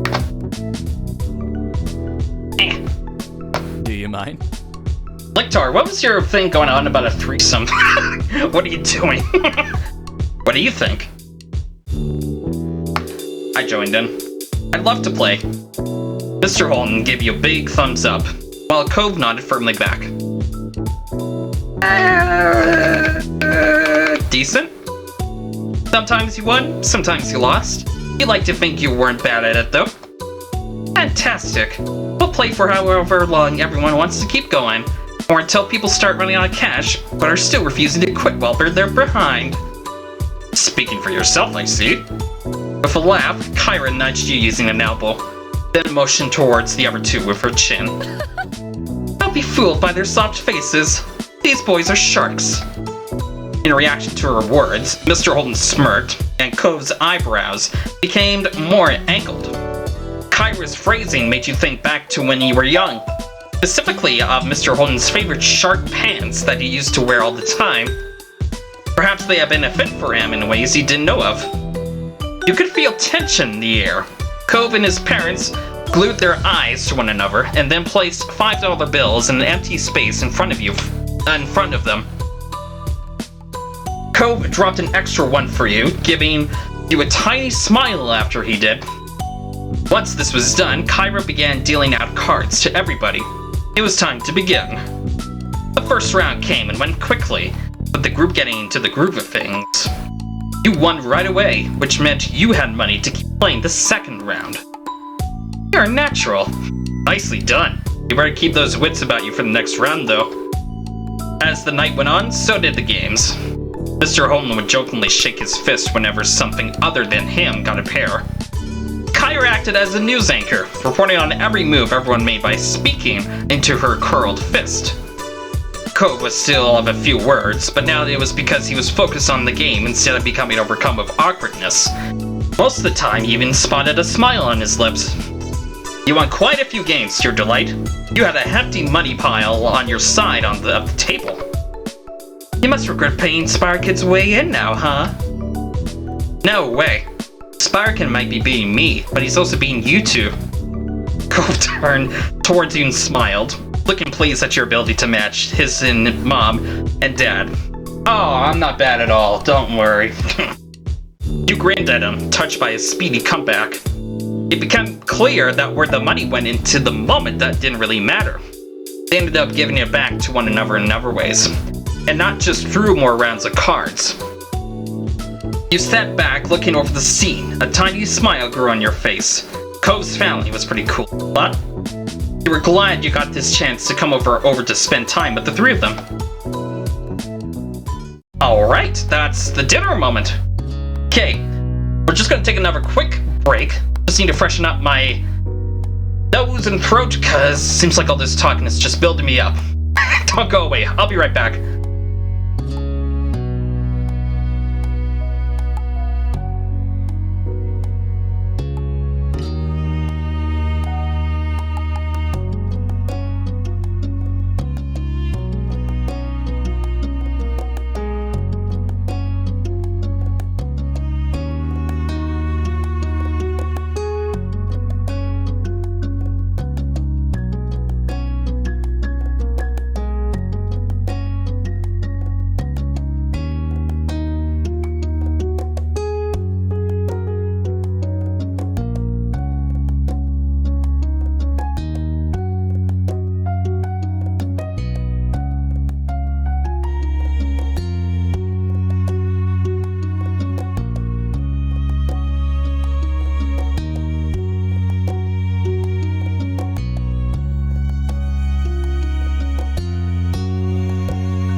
Alright, I am back. Now, we're gonna have to pick the next moment here. So, Lictar, what would you like to see next? We got Wave, Growing, Family, Road Trip, Birthday, Summer Work, Escapade, Story, Responsible, Lemonade.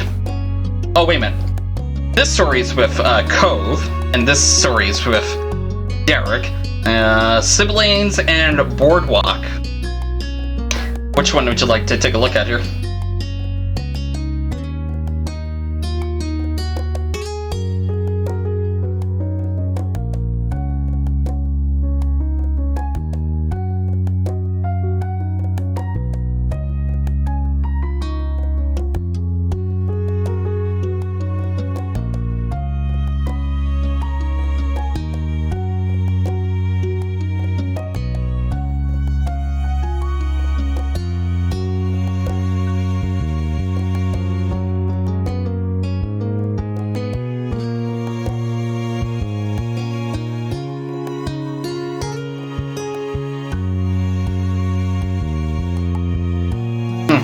Lictar, are you there?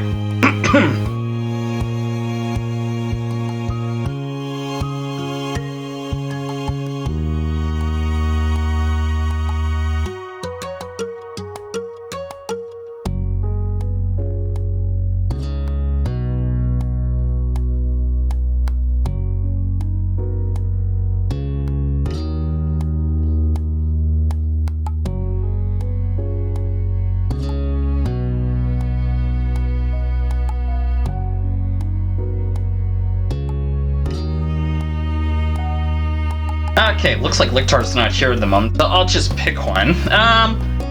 Let's do one of Derek's focused ones. Let's try lemonade. It was afternoon on a sleepy summer day. Nothing urgent needed to be done. No real plans had been made. You and your company were simply hanging out around the local beach. Free as the breeze. It was one of those good days where the world was your own and you had two of your close friends there to enjoy it with. Derek was on your left and Cove was at your right. 3 pairs of footprints trailed along in the soft, white sand behind you. Derek had only been dropped off minutes ago. Instead of going inside your house or Cove's, you'd simply started to walk. It was definitely hot out. Southern California tended to get that way. But it wasn't so bad that you had to hide away from the beating rays of the sun. Cove's hands were in his pockets. He spoke out while facing away from you. Instead, he lazily watched the unchanging horizon. So... what do you guys want to do? You and Derek took on matching squints. Normally there'd be endless answers to that question, but the lackadaisical mood made it feel like trying to solve math problems in a dream. You had nothing. Your thoughts were moving as slowly as the tide that inched towards the shore bit by bit. Finally, the resident problem solver offered a possibility, with a yawn and a tall stretch of his arms over his head. Well... wanna walk to the grocery store? What? Cove twisted his face to the opposite side and stared at Derek. A stuttering laugh expressed his disbelief. Why would we go grocery shopping? With a shrug, Derek scratched his cheek and explained, well, it's probably different here. But where I live, the closest place to get stuff isn't a convenience store or mall or anything. The grocery store. So sometimes me and my bros would take a trip down there and see what we can find.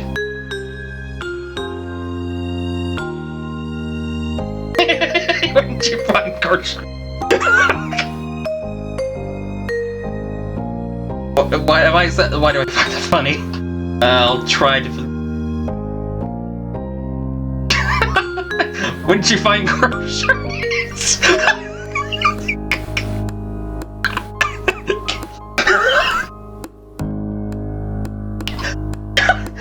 Why that strikes me funny. Derek just laughed. The puzzled reactions from his 2 friends didn't deter him at all. This is gonna be great. It's really not like normal errands. You can get anything you want. There are a lot of things at the store you never even think about when you're there with your parents, and a list of stuff for the house. Cove's formerly heavy drooping lids lifted high, showing his bright blue eyes.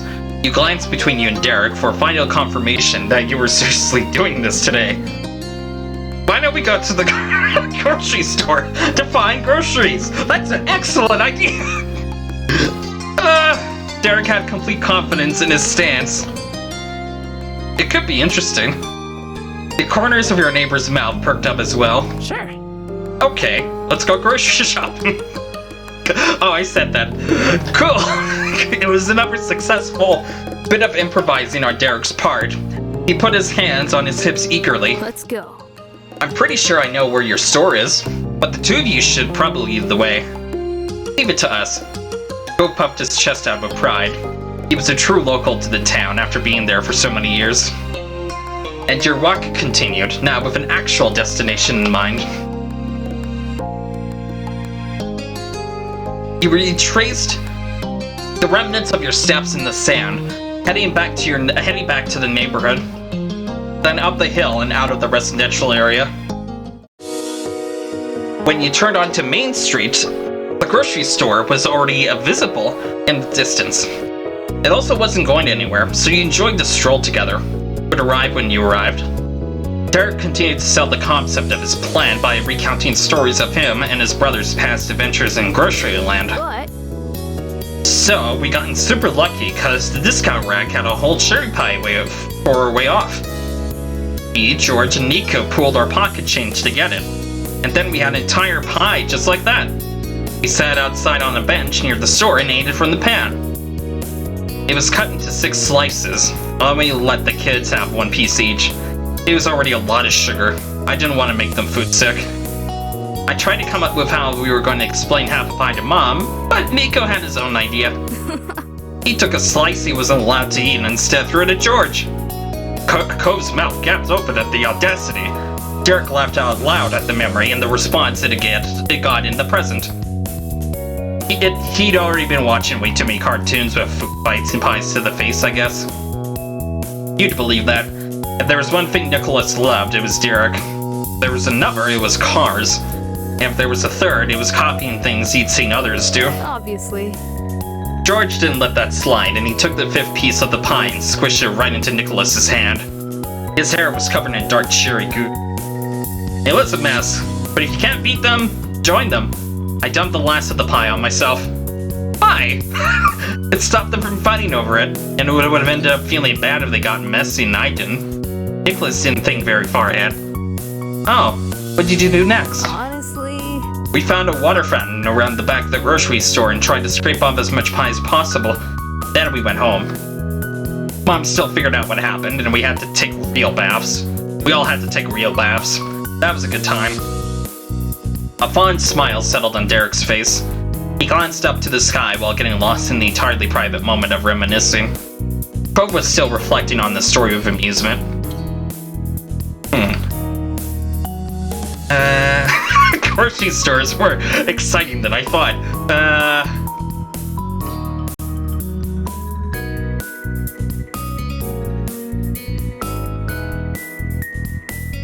I hope we'll find a whole pie. We'll have to check for it. Cove ruffled a hand through his hair, possibly considering how it might have felt to have an entire pie crushed into logs. He smirked. A pie-throwing fight is way more memorable than I would have guessed. The most unexpected thing that happened to me when out shopping was that time I got a free balloon and accidentally popped it pretty much immediately. dude. Oh shoot. It was Derek's turn to chuckle in nervous disbelief. His grin shook just imagining it. It's okay.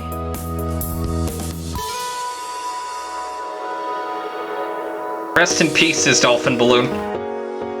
Yeah, rest in peace. The conversation stayed on the topic of store-related outings. Naturally, that time you all went to the mall with Lee, and technically Kyra too, was discussed. Where Cove's mom went during that trip was still highly speculated, but there were theories. The chat didn't last much longer though. Soon you crossed the street and arrived at Sunset Bird's local mom-and-pop grocery store. You and your 2 co-shoppers headed right through the automatic doors. A shiver went down your spine when you stepped out of the afternoon heat and into the powerful air-conditioned store. Shiny, orderly aisles stretched out in front of you. Each one was tightly packed with a plethora of brightly packaged merchandise. To some people, the rows and rows of items might have been a slog to go through. But seen through Derek's eyes, it was a scavenger hunt with endless opportunities. Though it was Cove who spoke first. Do we need a cart? Nope. Probably not. Derek casually waved that off, eyes still fixated ahead on the altar of consumerism ahead. We're here for quality, not quantity. Besides, do we even have enough money to buy a ton of things? Oh, wait! Cove suddenly burrowed his hands into his pockets once again. He tucked them in deep, but didn't find what he'd gone in search for. I don't have my wallet. It's at home. Me neither. I just thought we'd just be in the neighborhood all day. Yeah. I figured. It's cool. Derek's lack of a reaction couldn't smooth over Cove's obvious response to the situation. His wavy eyebrows pulled down together. We could have stopped by to get it before we left. This was my idea, so it's my treat. I've got like $8 and some change. That's enough for all of us to spend around a few dollars. Or put it together for one thing. That's going to be plenty.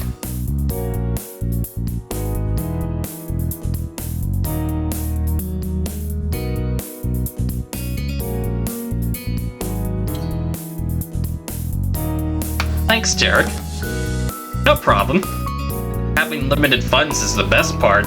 You gotta get creative. Cove's hands finally deserted his pockets, and one came up to rub his forearm instead. Alright. Okay, thanks. Let's get something good. Derek took a step forward as he cheered. Alright, here we go. You went down the nearest aisle, swiveling your head to check both sides of the path as you swung your currently empty of goods arms through the air. The first stop of the market expedition was the discount rack in the back. He didn't have the same luck as Derek and his little brothers. It was the only place in the store that was barren. One shelf had several dented cartons of chicken stock. Stopped in the bottom of the rack was a bag of plain rolls. The sight was pretty pathetic. Too bad. He shrugged like it was nothing, but his words told a different story. Could have been easy if there were a pie here, cake, or one of those pans with a bunch of cinnamon rolls. Wistfully, Cove continued to mumble a list of miscellaneous pastries that you might have potentially been able to get if the fates had aligned.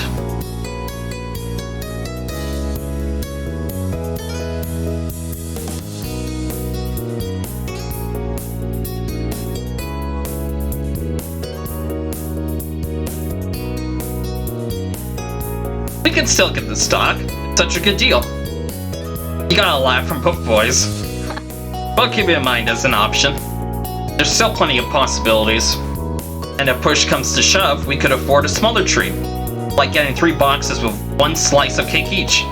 We wouldn't eat much more, we didn't eat more than that anyway. Maybe you would eat just 1.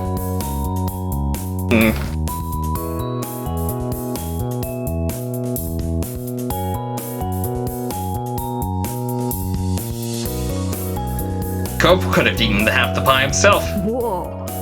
Alright, that's a good thing we didn't find one then. Hey! You pushed past the already pilfered treasure chest and continued to chat. You passed cereals, pastas, and sauces, an aisle full of chip bags and soda packs and more. The dry goods and canned foods now behind you, you arrived at the produce section. The arrangement of goods was much more open than the narrow rows of shelves. The free view could spread out more in between pallets and baskets of fresh fruits and vegetables. Derek grabbed an avocado to check its ripeness. Pope stared at the watermelons, appreciating the fruit, but his blank face made it obvious he had no idea how to tell they were good quality or not. Then a recognizable crackling sound spluttered to life. Both the boys with you lifted their heads. Without conversing, 2 rushed over to the back wall where the leafy greens were piled up. A light spray of the mist burst from the sprinklers, raining down gently on the produce. Cove and Derek stuck their hands into the damp air while snickering. Derek rubbed his hands together to pretend he was washing them. Cove lifted his hands up to be as close to the source of the water as possible.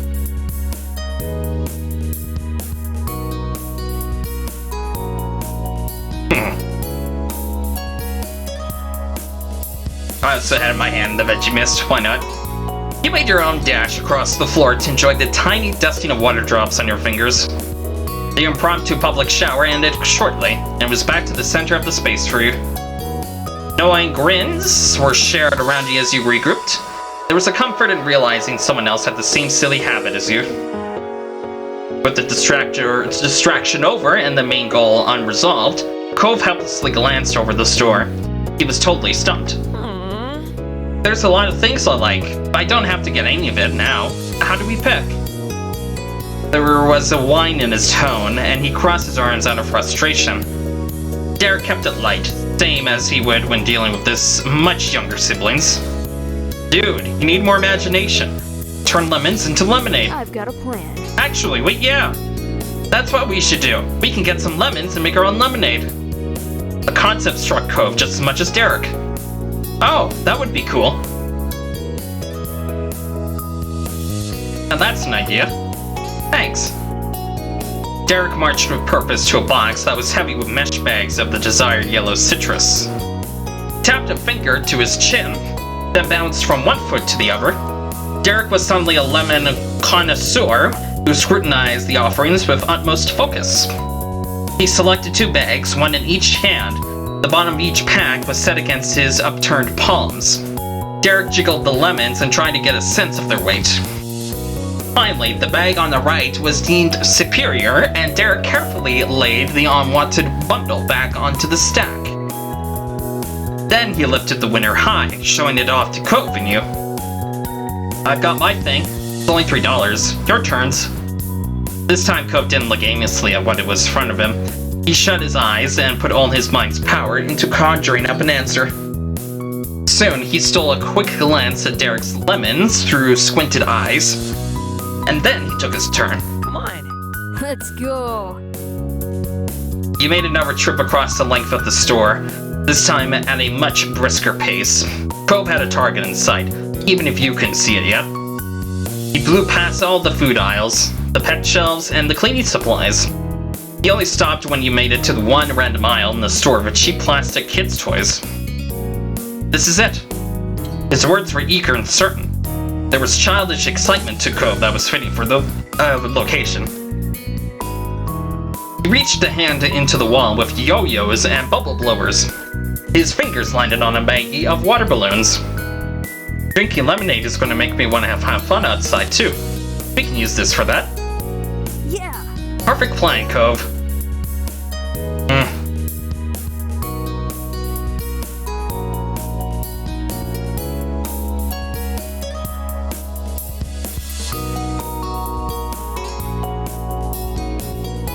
Alright.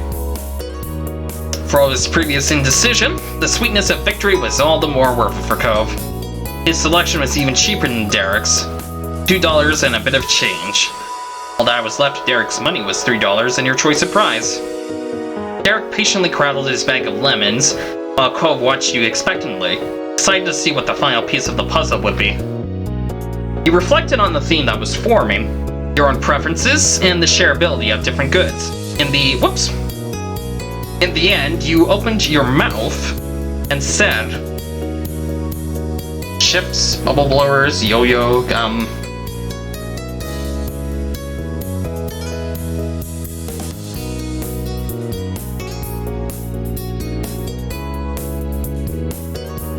Balls, gum, yo-yo, bubble blowers.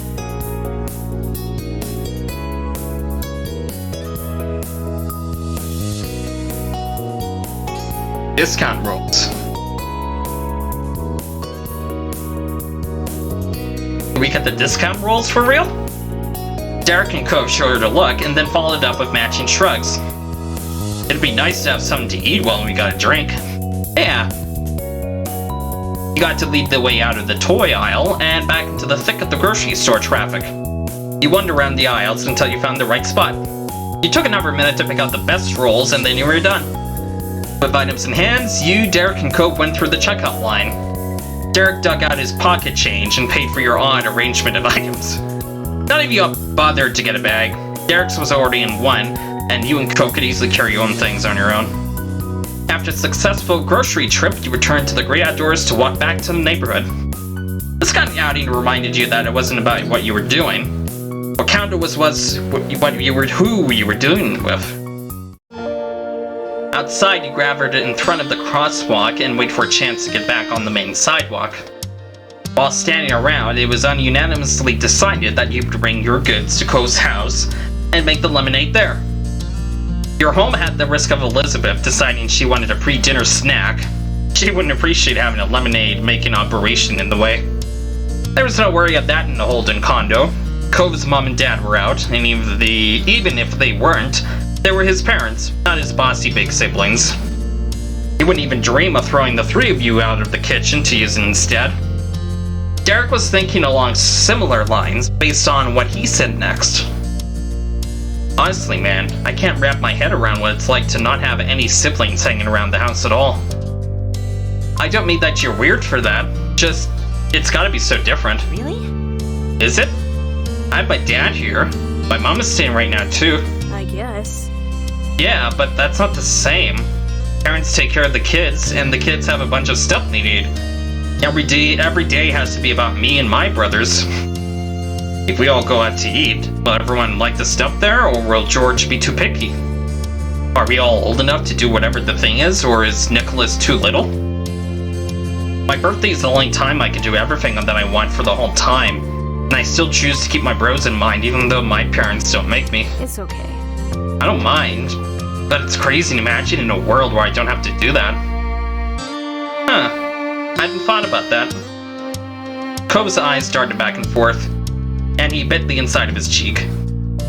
I guess having siblings or not changes how someone thinks. I figured people would be who they are no matter what, but maybe I would have needed to be at least a little different if I had to share my parents in life all the time.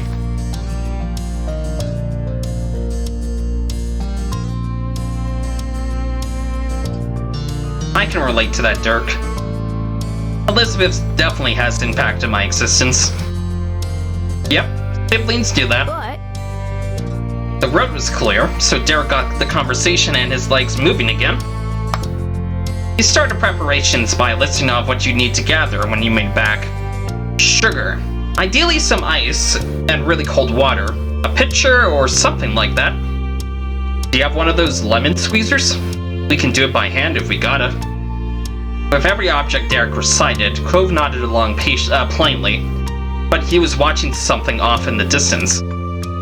His faraway thoughts made Derek's words reach him less and less until Derek noticed the lack of a reaction. He called to Cove more loudly to catch this attention.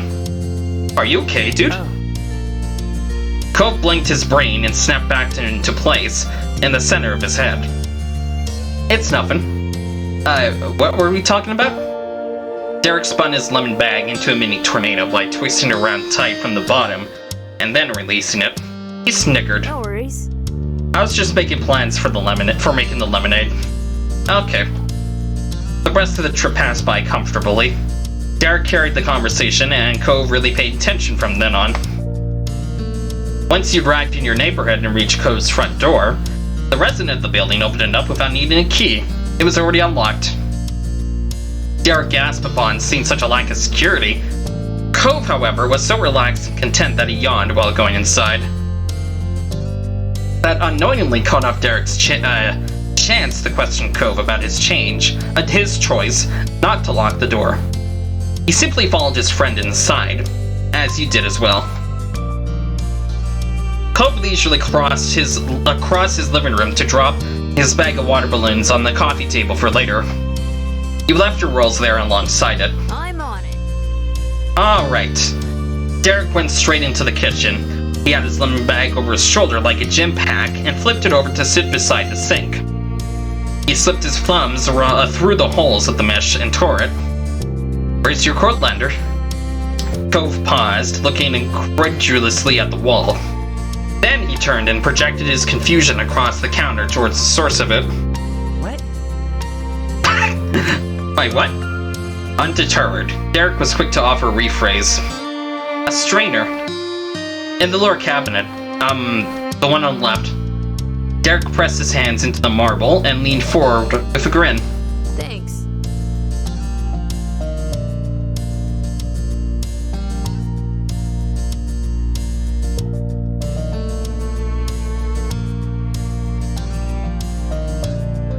I watched the two boys in amusement.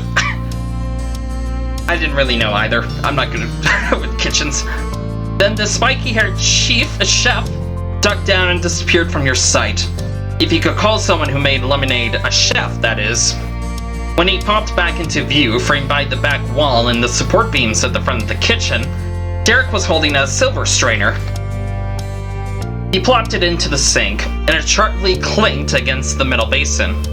Derek took the bag he'd set nearby and dumped every single lemon into the waiting container. Excuse me. He turned the faucet so he could clean the cherry fruits. The sound of running water added an extra layer of relaxation to the atmosphere. Cove stopped dawdling and joined the already hard at work Derek in the kitchen. He grabbed a cutting board and a large knife from an upper drawer. It was his house, and he wordlessly claimed responsibility for the riskiest part of making the lemonade. Cove also directed you towards the sugar and a few other things. As it turned out, Mr. Holton didn't have an actual lemon squeezer, so you're going to be doing that by hand. He did have a perfectly crystal clear glass pitcher that'd be perfect for the lemonade. The body of it was a completely round ball shape. It had a narrowed edge that pulled it in at the top with one side pinched into a spout. As far as you could tell, it had never been used. Hey. Have you made lemonade before? Fire Kid? Cove? Derek casually questioned both of you while he hefted the so-called colander up and down to shake off some of the water clinging to the freshly washed lemons.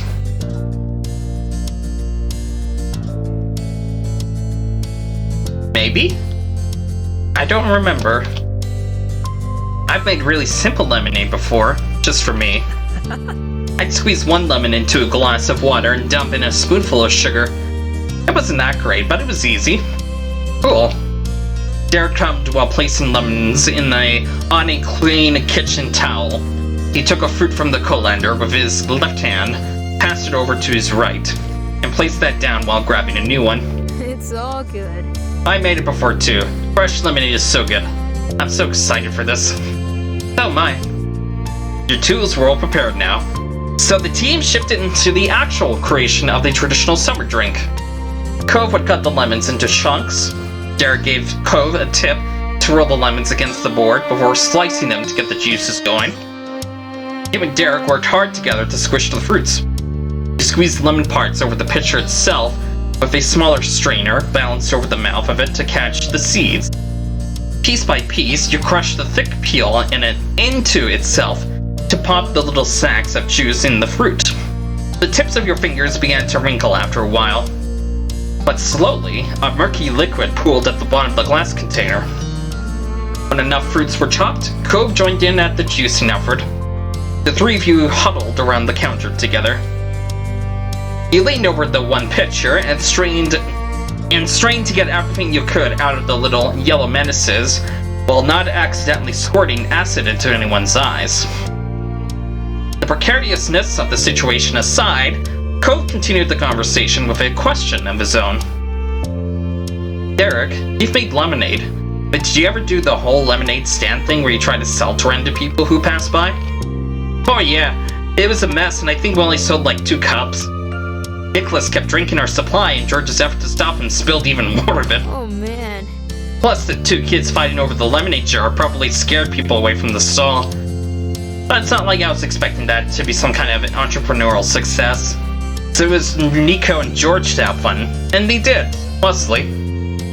As usual, tales of Derek's endeavors as a big brother got Cove to chuckle. You were also smiling, even though your fingers had started to cramp after so much lemon compacting.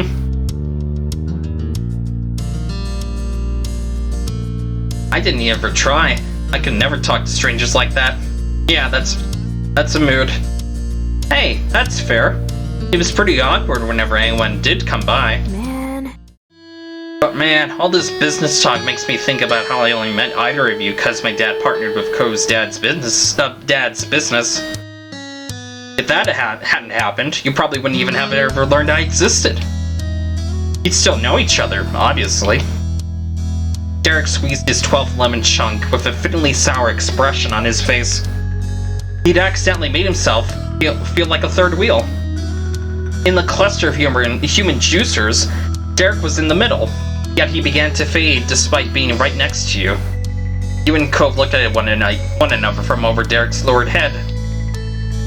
Cove pushed himself to smile through his concern while also giving Derek's arm a little nudge with his elbow. I worry about that kind of thing sometimes too. If my dad hadn't picked this street to move to, I wouldn't have met Spire Kid. The bravery he mustered began to disintegrate after putting that truth to the front of his mind. Cove swallowed bitterly. I don't like it when I start thinking about that. It's okay. But my dad still would have had his business, so I still would have met you. Sheepishly, Derek pressed his shoulders up around his face. He matched a small smile. Yeah. It's rough for all of us. Where your parents live and what your parents do has to matter so much to everything. Derek bit his lip, unwilling to let himself continue to speak negatively. But, like a turtle coming out of his shell, Derek lifted himself off the counter and rejoined you and Cove at his regular eye level. Did meet each other and were friends. That's what counts.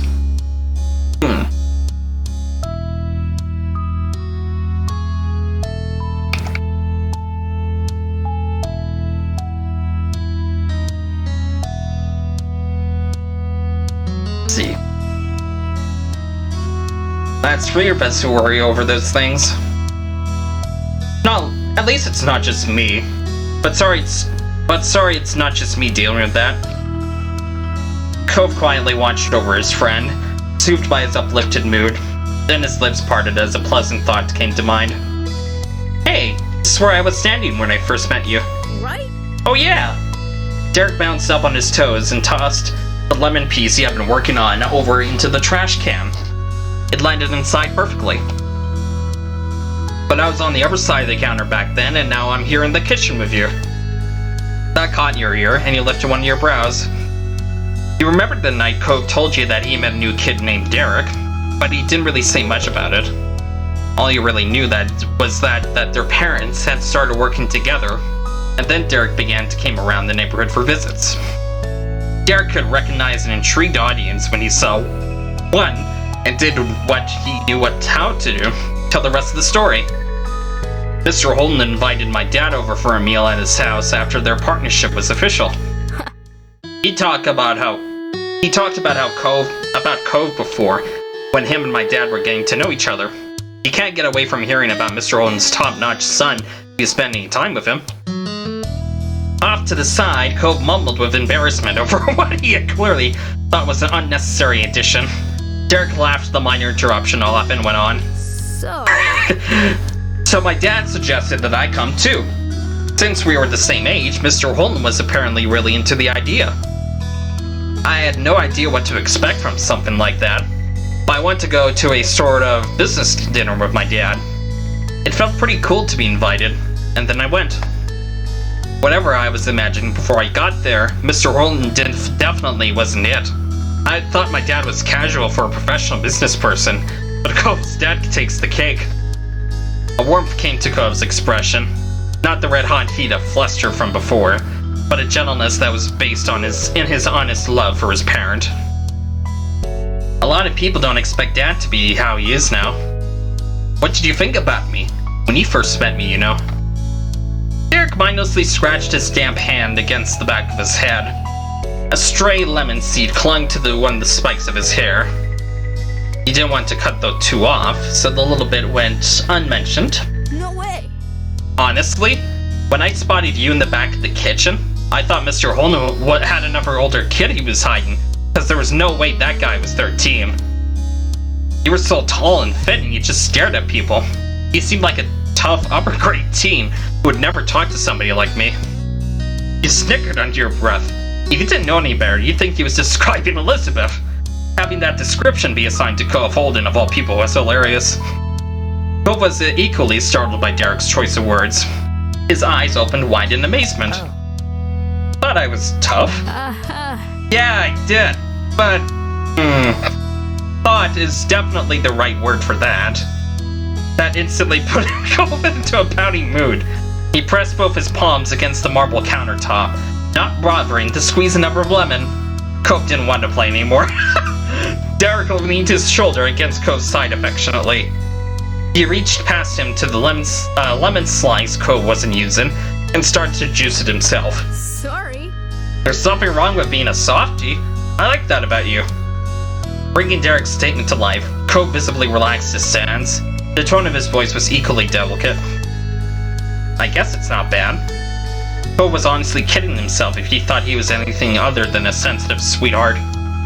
But just like Derek, that was something you treasured about him. It's great, Cove. Cove took a new piece of fruit and rejoined the lemonade-making efforts. Derek pinched the eyes shut from the tension of crushing a chunk in his fist. He hesitantly continued the topic. So, what about me? When you first met me, what kind of person did you get? Oh, sorry, what? When you first met me, what kind of impression did you get? Sorry, I said that wrong. Which much less force Cove used both hands to work on his single lemon. He answered the question while staring off into space. This was likely the same expression Derek had seen the moment they met. The face he'd read as intimidating rather than easily distracted. I thought, probably like sports. All of you shook from laughter. All three of you shook from laughter, bumping against each other with your closeness, like a bunch of grapes on a vine rustling in the wind. I get it. Okay. Spire Kid, your turn. What did you think about me when we met? Uh-oh. Your mind drifted back to a few months ago, before summer vacation had begun. You stepped out of your house late in the evening, and Cove was sitting on the curb with someone else. Someone you'd never seen in your life, not even in passing at school. A green-eyed boy with a football jersey who was joking around lightheartedly with your longtime neighbor. You'd guessed immediately that he was the Derek kid from the Holden's new business relationship. That, or Cove had learned a magic spell to summon a new friend out of nowhere. You had stood there staring for only a second, but the newcomer noticed your presence quickly. He jumped right to his feet, jogged across the street, and stuck out his hand for you to shake. With the wide grin that you were so familiar with, now he introduced himself to you in the first time as Derek. How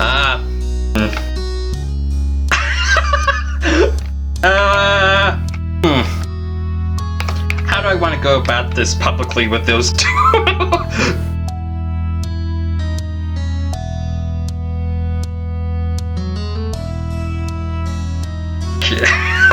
Wow.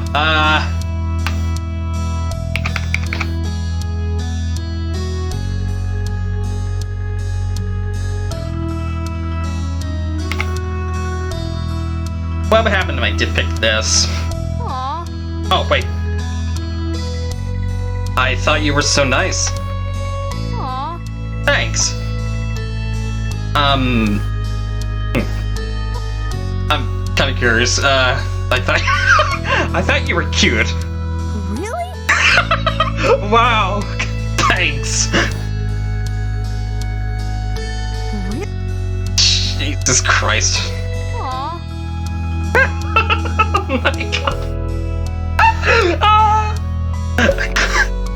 That was kind of cute. Ironically, that was cute.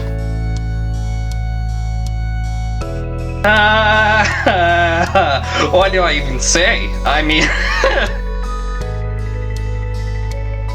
what to say here, I wonder?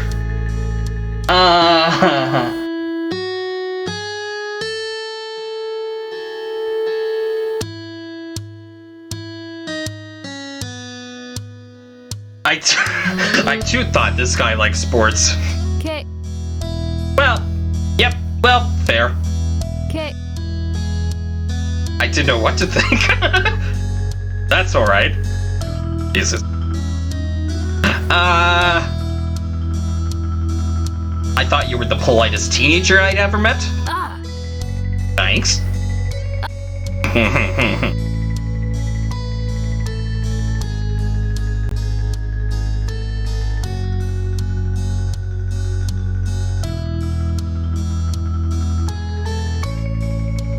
I thought you were so nice. Aww. Thanks. Yeah, that's what I'll pick. Can I ask you what you thought about me? Derek's gaze shifted from the picture in front of him to settle on you instead. There was a focus in his eyes. It made you hold your breath from anticipation. I thought you were really sweet.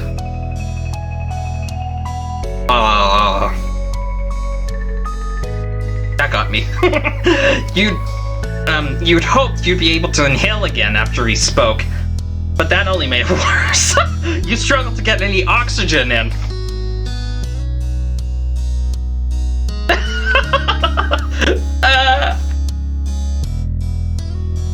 You began to blush.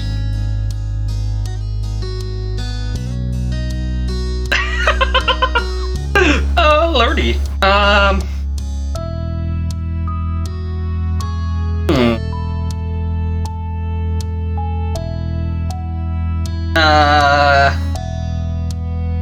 Yeah, blushing is more appropriate.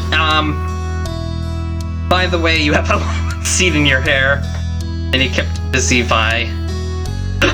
Oh, gee. Oh dear! I just realized that stereotype. Oh Lord.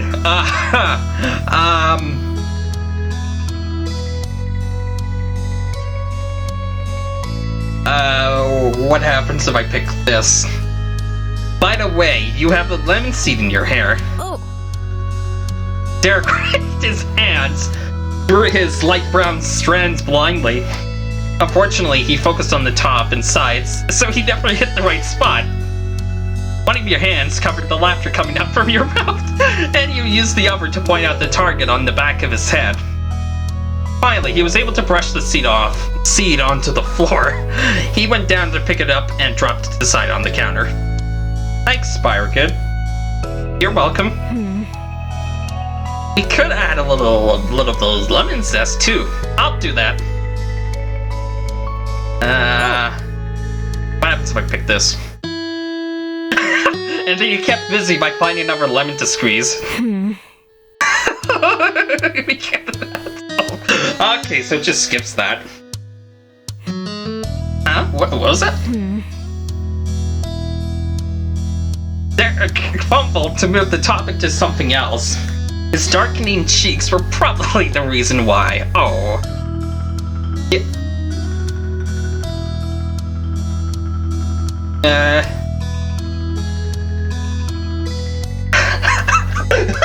I'm still processing this. I've already played this before, but I'm still processing all of this. Okay, so back here,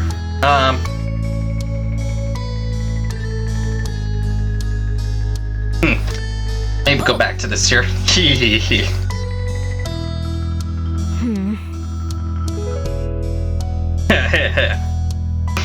Do you have a grater or a peeler? Yeah.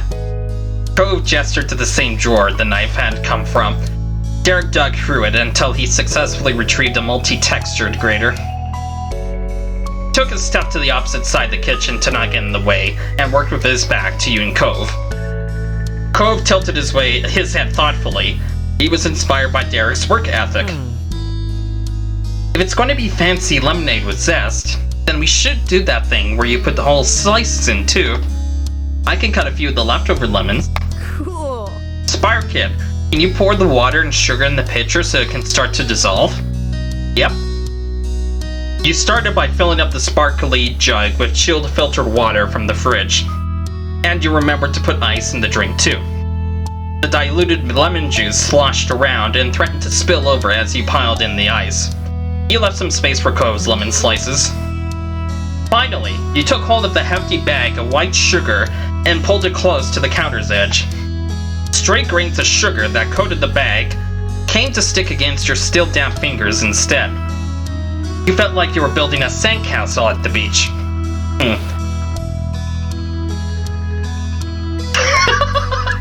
You poured sugar in until it piled up on the glass. That'll work.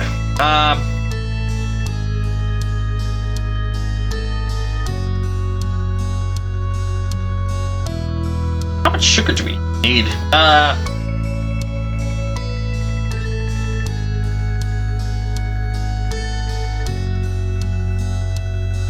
Half a cup?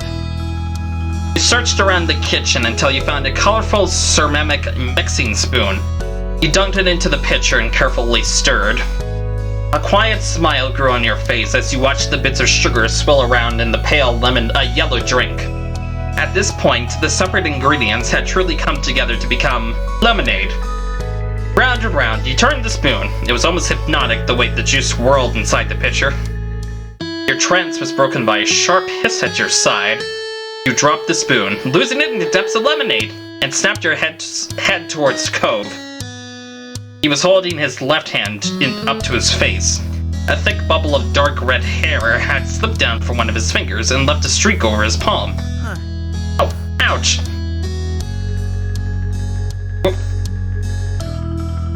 You okay? Cove plainly shrugged. It's nothing. Without even thinking about it, Cove reached his hand down to wipe the mess on his pants. Luckily for his trousers, Derek flipped around at the commotion. His tense, worried face took in the scene, and a disbelieving shout startled Cove into freezing. "Don't do that!" Cove started incredulously from the corner of his eyes, with a arm awkwardly sticking out from his side.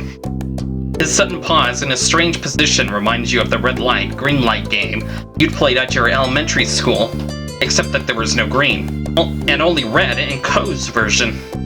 "I'm fine." "No way." He gave a firm nod in agreement. Cove needed to take care of himself. Derek stretched his arms high to grasp the taller teen by the shoulders. He stepped backwards, getting Cove to move with him. "We're gonna clean that off for real." Cove muttered an averted fine as he stumbled along with Derek, who was reversing out of the kitchen. "Spire Kid, do you mind cleaning up the cutting board?" "No, I'll take care of it." You gathered the knife onto the cutting board and brought it over to the trash. The lemon slices can be used in a drink after that. You used the knife to scrape them off and into the bag. Then you got to rinsing the board and knife in the sink with soap and hot water. Excuse me. You switched between staring down at the suds and checking over the counter for the boys. You were careful not to accidentally get a cut of your own, but it was hard not to wonder what was going on down the hall. By the time you finished washing up, Cove and Derek re-emerged in the living room.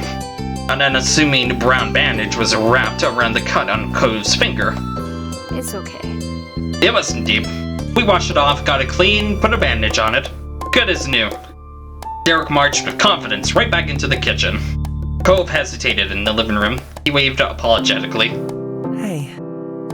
Hey, you really okay? I definitely am. I just sticked myself when a lemon slipped. The juice stinging me was way worse than the cut itself. That's a relief. Thanks for helping, Derek. Thank you too. Thank you too. Cleaner in here. He held his hand up to you for a high five. It had been washed clean of the lemon juice that coated it before. Slapped his hand. I slapped his hand.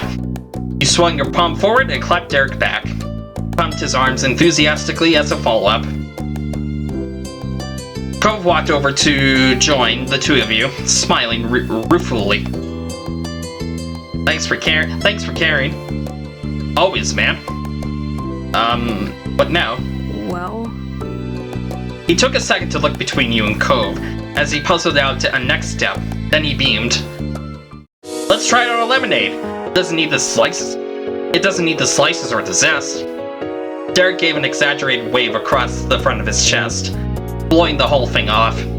Cove eagerly supported the sentiment. He was more than ready to put the prior incident behind him. You're right. Yeah, lemonade doesn't need to be fancy. It's lemonade. Derek nodded twice as he strained to lift the nearby full pitcher. He had to balance on his tiptoes to pour the juice into the set of the 3 glasses that had been put out earlier. If Derek noticed that there was a spoon clattering around in there, he pretended that he didn't.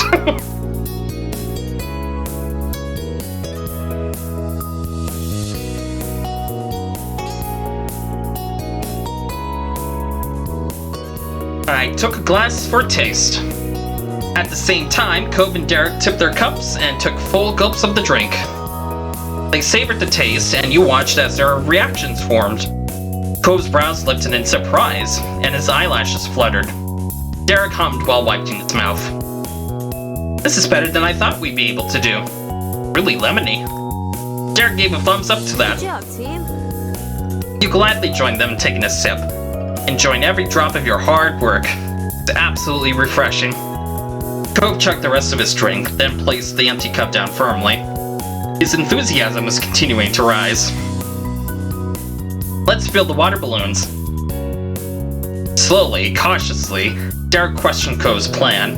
He didn't want to ruin things, but expressing concern was more important. Are you sure? Will you really be alright in a water balloon fight? Your finger and stuff? Cove remained relaxed in the face of Derek's worry. He wasn't going to bring the mood down after the commotion he caused earlier. He responded to the inquiry by slickly pulling out the big gun. Your neighbor smirked as he held up his left arm over his chest. showing the full length of the jagged, pale scar that marked him. I've had worse. Derek's eyes widened, and his mouth was stuck hanging open. Derek could only imagine what Cove would have gone through to get an injury with such a lasting impact. But if Cove Holden said he could manage a cut, he could manage that cut. Whoa. You know, you're pretty tough after all. The compliment had Cove preening. He caressed his trusty scar and giggled childishly. Yeah, I think it'll be okay. Alright, let's do it. Nothing else needed to be said.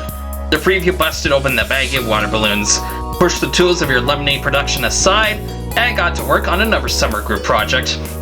You stretched the open end of a water balloon over the faucet. The plastic fit snugly around the silver spout. You still kept your hands on it to make certain the balloon didn't pop off and shoot a stream into your face like a busted water fountain. Derek flipped the handle up for you, and the first saggy balloon rapidly expanded.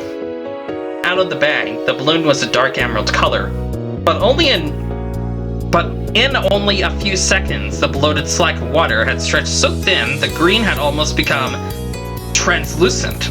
It was as pale as Cove's hair. Before it was pushed beyond its limit, Derek turned the faucet off again. You carefully pinched the strained top of your perfectly plump toy and then harvested it off the silver vine. Cove reached out for it as he attempted to tie the balloons while you and Derek continued filling. Derek looked between the balloon and Cove's hand and called a timeout. He had been a little overeager to get involved and realized in that moment that their team arrangement wasn't the most efficient. He requested to switch positions with Cove. Cove rolled his eyes but couldn't argue. His bandage could easily be yanked right off by the taut loops of plastic that formed around the fingers while tying them. Your optimized party got back into action with you hooking balloons into place, Cove handling wire distribution, and Derek sealing the deal with a knot. Soon you had a couple of dozen shiny water balloons overflowing in the sink basin. Cove pushed off from the counter slightly. He disappeared from the kitchen and left you and Derek wondering. He went down the hall into his bedroom. He was only gone for a minute, before stepping back into the hall with a pure white hole-speckled laundry basket. The point of that was obvious, but his choice of bin did get a bit of ripping from Derek. Did you dump your clothes on the floor for that? Yeah, they were already dirty. Oh. Derek blinked. He hadn't expected that to be true, or for Cove to be so straightforward about it. He snickered at the exchange, still casually leaning against the sink. When Cove dropped the very newly empty laundry basket on the tile, you cradled a few water bottles in your arms and placed them inside. Cove and Derek joined in with the transfer. Eventually, every water bottle had safely made it into the basket. Nice. Derek and Cove each took one side and lifted, while you helped steer by, grabbing the back end. Moving as one, the three of you shuffled out of the kitchen and through the living room to take your treasure chest of jiggly jewels into the neighborhood. The door was open. The door from the curb to the street was overcome, and you successfully placed the laundry basket in the center of the empty road. Well, we're here. Here we are. Derek slowly curled and uncurled his fist. Cove didn't take his eyes off you or Derek. No one made a move for the pile.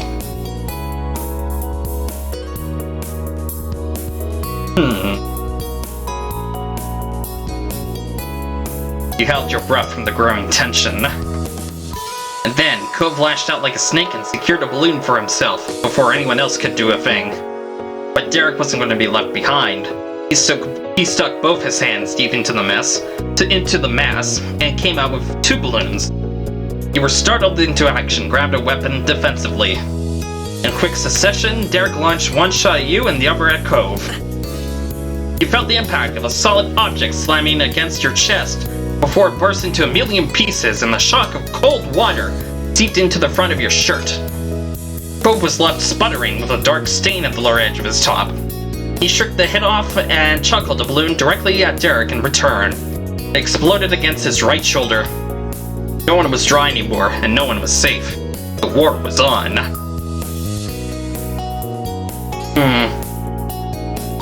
I threw mine at Derek. It landed true and added a second dripping blotch on Derek's favorite jersey. We're even, Derek. It's on. Yeah, not for long. The three of you held against the others to dig into the pile and restock your supplies. Politely taking turns was out of the question. Water balloon fight was in full force. Derek sprinted up and down the street, making himself into a moving target. He'd only make a mad dash for the center area when he ran out of balloons. Cove had no fear of being an easy mark and stayed right by the laundry basket, lobbing strike after strike at you and Derek.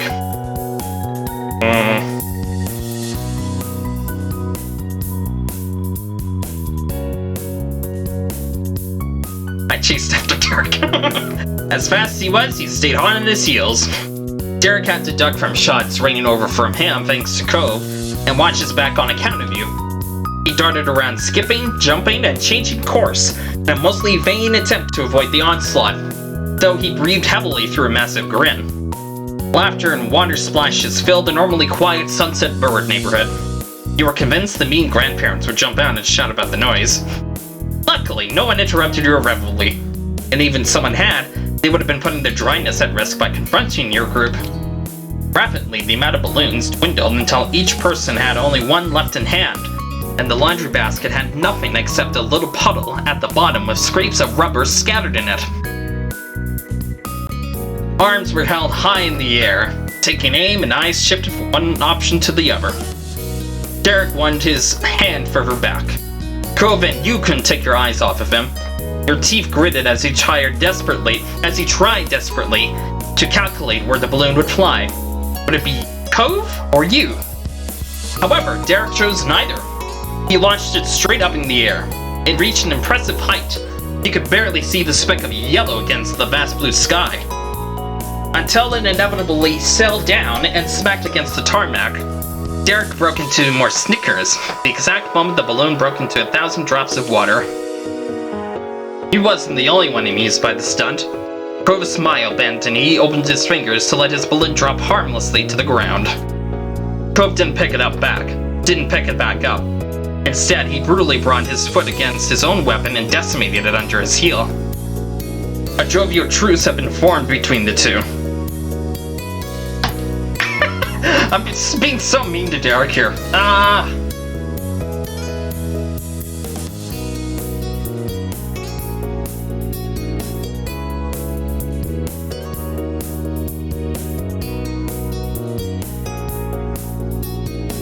Nah, I can't be that mean.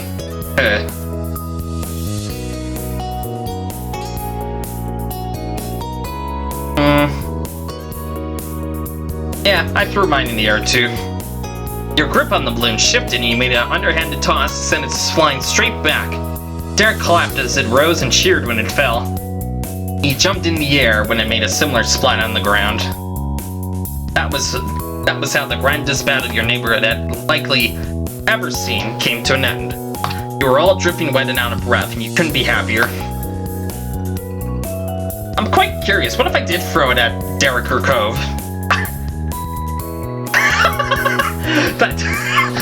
That ceasefire didn't have to apply to you. Without mercy, you fell to Derek with a final blow and splattered against the center of his torso, and he was left in a stunned daze. And then he cheered. Awesome. That's great. Oh my god.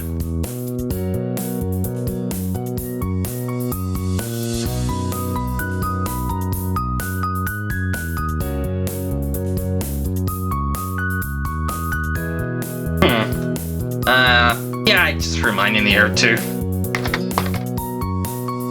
Derek rubbed his hands together in satisfaction before crouching to the ground to start collecting tiny bits of water balloon debris. Cove strolled around to gather the confetti-like trash on his own accord as well.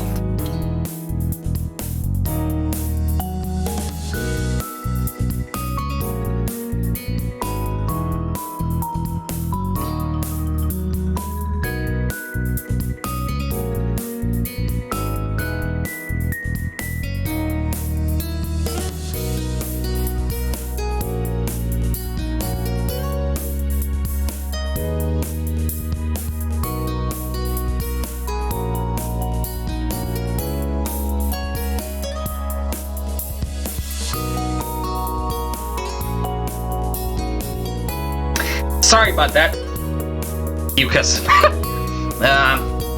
Anyways, Cove strolled around to gather the confetti-like trash on his own accord as well. There didn't have to be a discussion. Derek and Cove had that quality in common, a distaste for litter. You appreciated that about both of them and joined in to help them pick up the pieces of trash, pieces off the ground. You quietly wandered around, filling your fists with the rubbery remains as the sun crept behind the condo roofs. Your shadows grew longer in the waning light. You felt the damp cling of your clothes more acutely as the excitement died down. Your team managed to finish cleaning before night. Your team managed to finish cleaning before night had completely fallen. All the trash was dumped into a tall green trash can at the side of Cove's house. Of all that remained of the carnage being a few drying watermarks spotting the street, your group had returned to the state you'd originally started in, directionless relaxation. Cove had been perfectly willing to return to his house while still wet and scrounge up fresh glasses of lemonade. Plus, he had your rolls tucked under his arm. It was a struggle to balance it all. But Cove took one for the team as someone who actually lived there. You and Derek didn't have to go in and make a mess of the Holden home, though you imagine Cove's dad wouldn't have cared. He passed a drink to you and one to Derek, then he used his free hand to flip the laundry basket over. It was less flimsy than it had looked because Cove sat on it, and it didn't buckle at all. Derek politely passed on the seat Cove provided. He remained standing while shifting his weight from one foot to the other.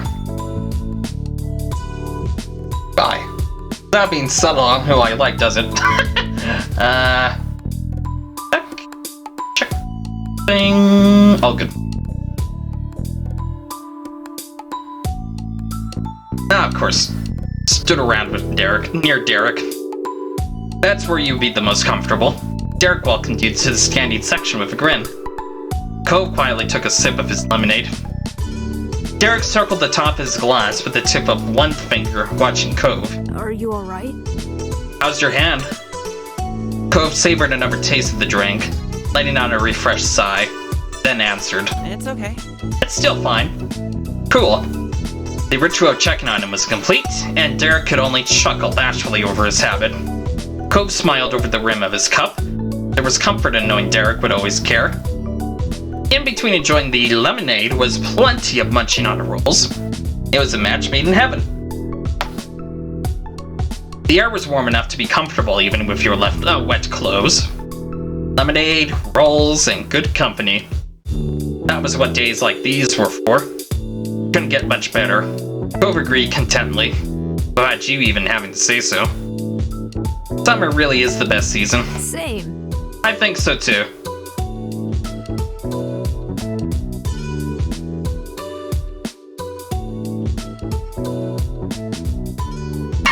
It's only the best because of school vacation. It wins by default. Well, yeah, if there was spring vacation instead of summer, I might like that one better. No. Gentle expression rested on Derek's face as he spoke softly. It'd be nice if things could be like this all the time, huh? But then Derek lifted his glass and spoke in mock outrage to the world at large. Why can't it always be summer break? Despite it being an obvious joke, Derek's words struck a chord with Cove. His total chin hardened into seriousness. Downed his second glass of lemonade and hopped onto his feet. I'm gonna go check something. You should come, both of you. He considered that a sufficient offer because Cove simply walked back to the front of his house and left the empty glass at the side of the door. Derek's gaze followed his friend and he lifted one brow. Oh, what are we gonna see? You'll see when we get there. You're probably going to try to talk me out of it, so you don't need to know now. What? He almost dropped his cup. Derek twisted his head to track Cove's moves with his saucer-wide eyes. Or maybe Spire Kid would. It's going to be trouble. Come on. Still completely confident, Cove strolled up the road. Derek gulped, but not the lemonade. He pointed a panicked glance at you. We should go. Alright. Derek hooked up his open hand for the side handle of the laundry basket. He jogged up on his tiptoes over to Cove's condo. The bin bumped along against the street behind him. He flung it in front of him and left it there in the entry. He placed his half-empty lemonade by Cove's. You were right behind him, dropped the rolls into the laundry basket, and completed the set of glasses by placing yours next to theirs. Let's go. After another light jog, you caught up to Cove. He was going at a leisurely pace and smirked when he saw the two of you in the corner of his vision. Hey. Hi. Together, you, Cove, and Derek left your neighborhood and returned to the main sidewalk that you took to reach the grocery store hours earlier. An exchange of glances between you and Derek was the only interaction you had during the walk. Cove kept his sun-kissed face forward and his mouth shut. Shopping wasn't on your neighbor's mind because that building was pressed without acknowledgement. He was taking you further down the path. Only about a minute later, your progress was halted by a row of strikingly orange traffic cones and strings of droopy do not cross banners. Should we go around? No, we're here. Huh? Derek stalled. Cove, however, got onto his knees in front of the blocked-off area. His eyes were glinting with intention. I saw this when we were leaving, but people were working on it. The concrete is still wet and there's no one around now. Yet again, Cove had knocked a gasp out of Derek. You're not gonna mess it up, right? Cove didn't have to say anything to answer. He shared a coy smile, and that was enough. Oh man. Cove, that is really bad. The grin on Derek's face trembled, both from laughter and threatening to spill out, and the fear of getting in trouble.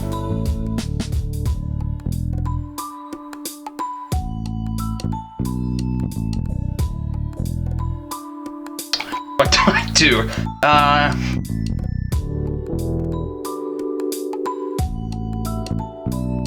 Yeah, I stared around nervously in case anyone caught me.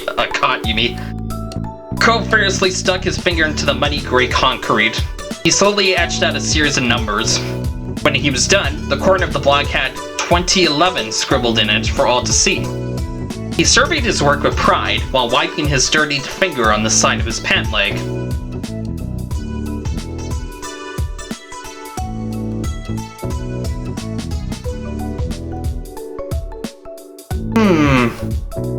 What do I do here?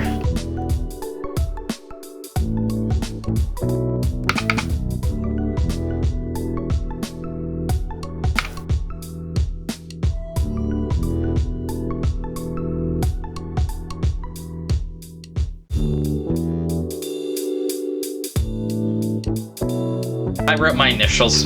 Yep. There's plenty of space for you to get your signature in there. The two letters were placed alongside Cove's 2011. It's nice. Derek stared hard at the soft, forbidden canvas and slowly crouched down. He paused, bit his lip, and then ultimately pressed one finger into the tacky surface to leave a small print. He left a sign of his presence there on the day, right along with Cove and you. Relief came to Derek's features once he'd finished. Hopefully it dries before anybody finds out. Yeah. The single word was only a whisper, but it was warm and pure. I'm surprised you did it, Derek. So am I. Cove dusted his pants off as he stood after a job well done. Derek shot up as well, newly invigorated. He looked to the sky and squinted at the sun. The day was coming to an end, but no one could say your group had wasted it. That was true for the entire summer. No matter what happened when school started again, and when an unknown future arrived, you'd still have all the memories you made together when you had the chance, and all the things you left behind. That's the end of Lemonade. Been streaming for 3 hours. Good amount. It looks like everybody is gone for the moment, and I believe that would be a good time to end the stream right here.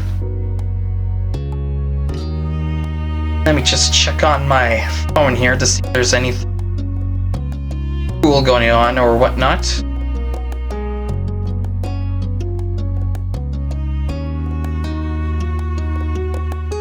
No, nothing really significant in the news right now. So yeah, yeah, I'm having fun reading this and delivering it to you guys. Yeah, but I think that's going to be it for me tonight. Give my throat a rest. And, alright. That was part 4, Our Life Beginning and Always.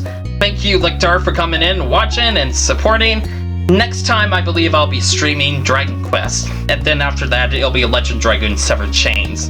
So, thank you guys for watching. I'm Sparkit, and I'll see you guys next time.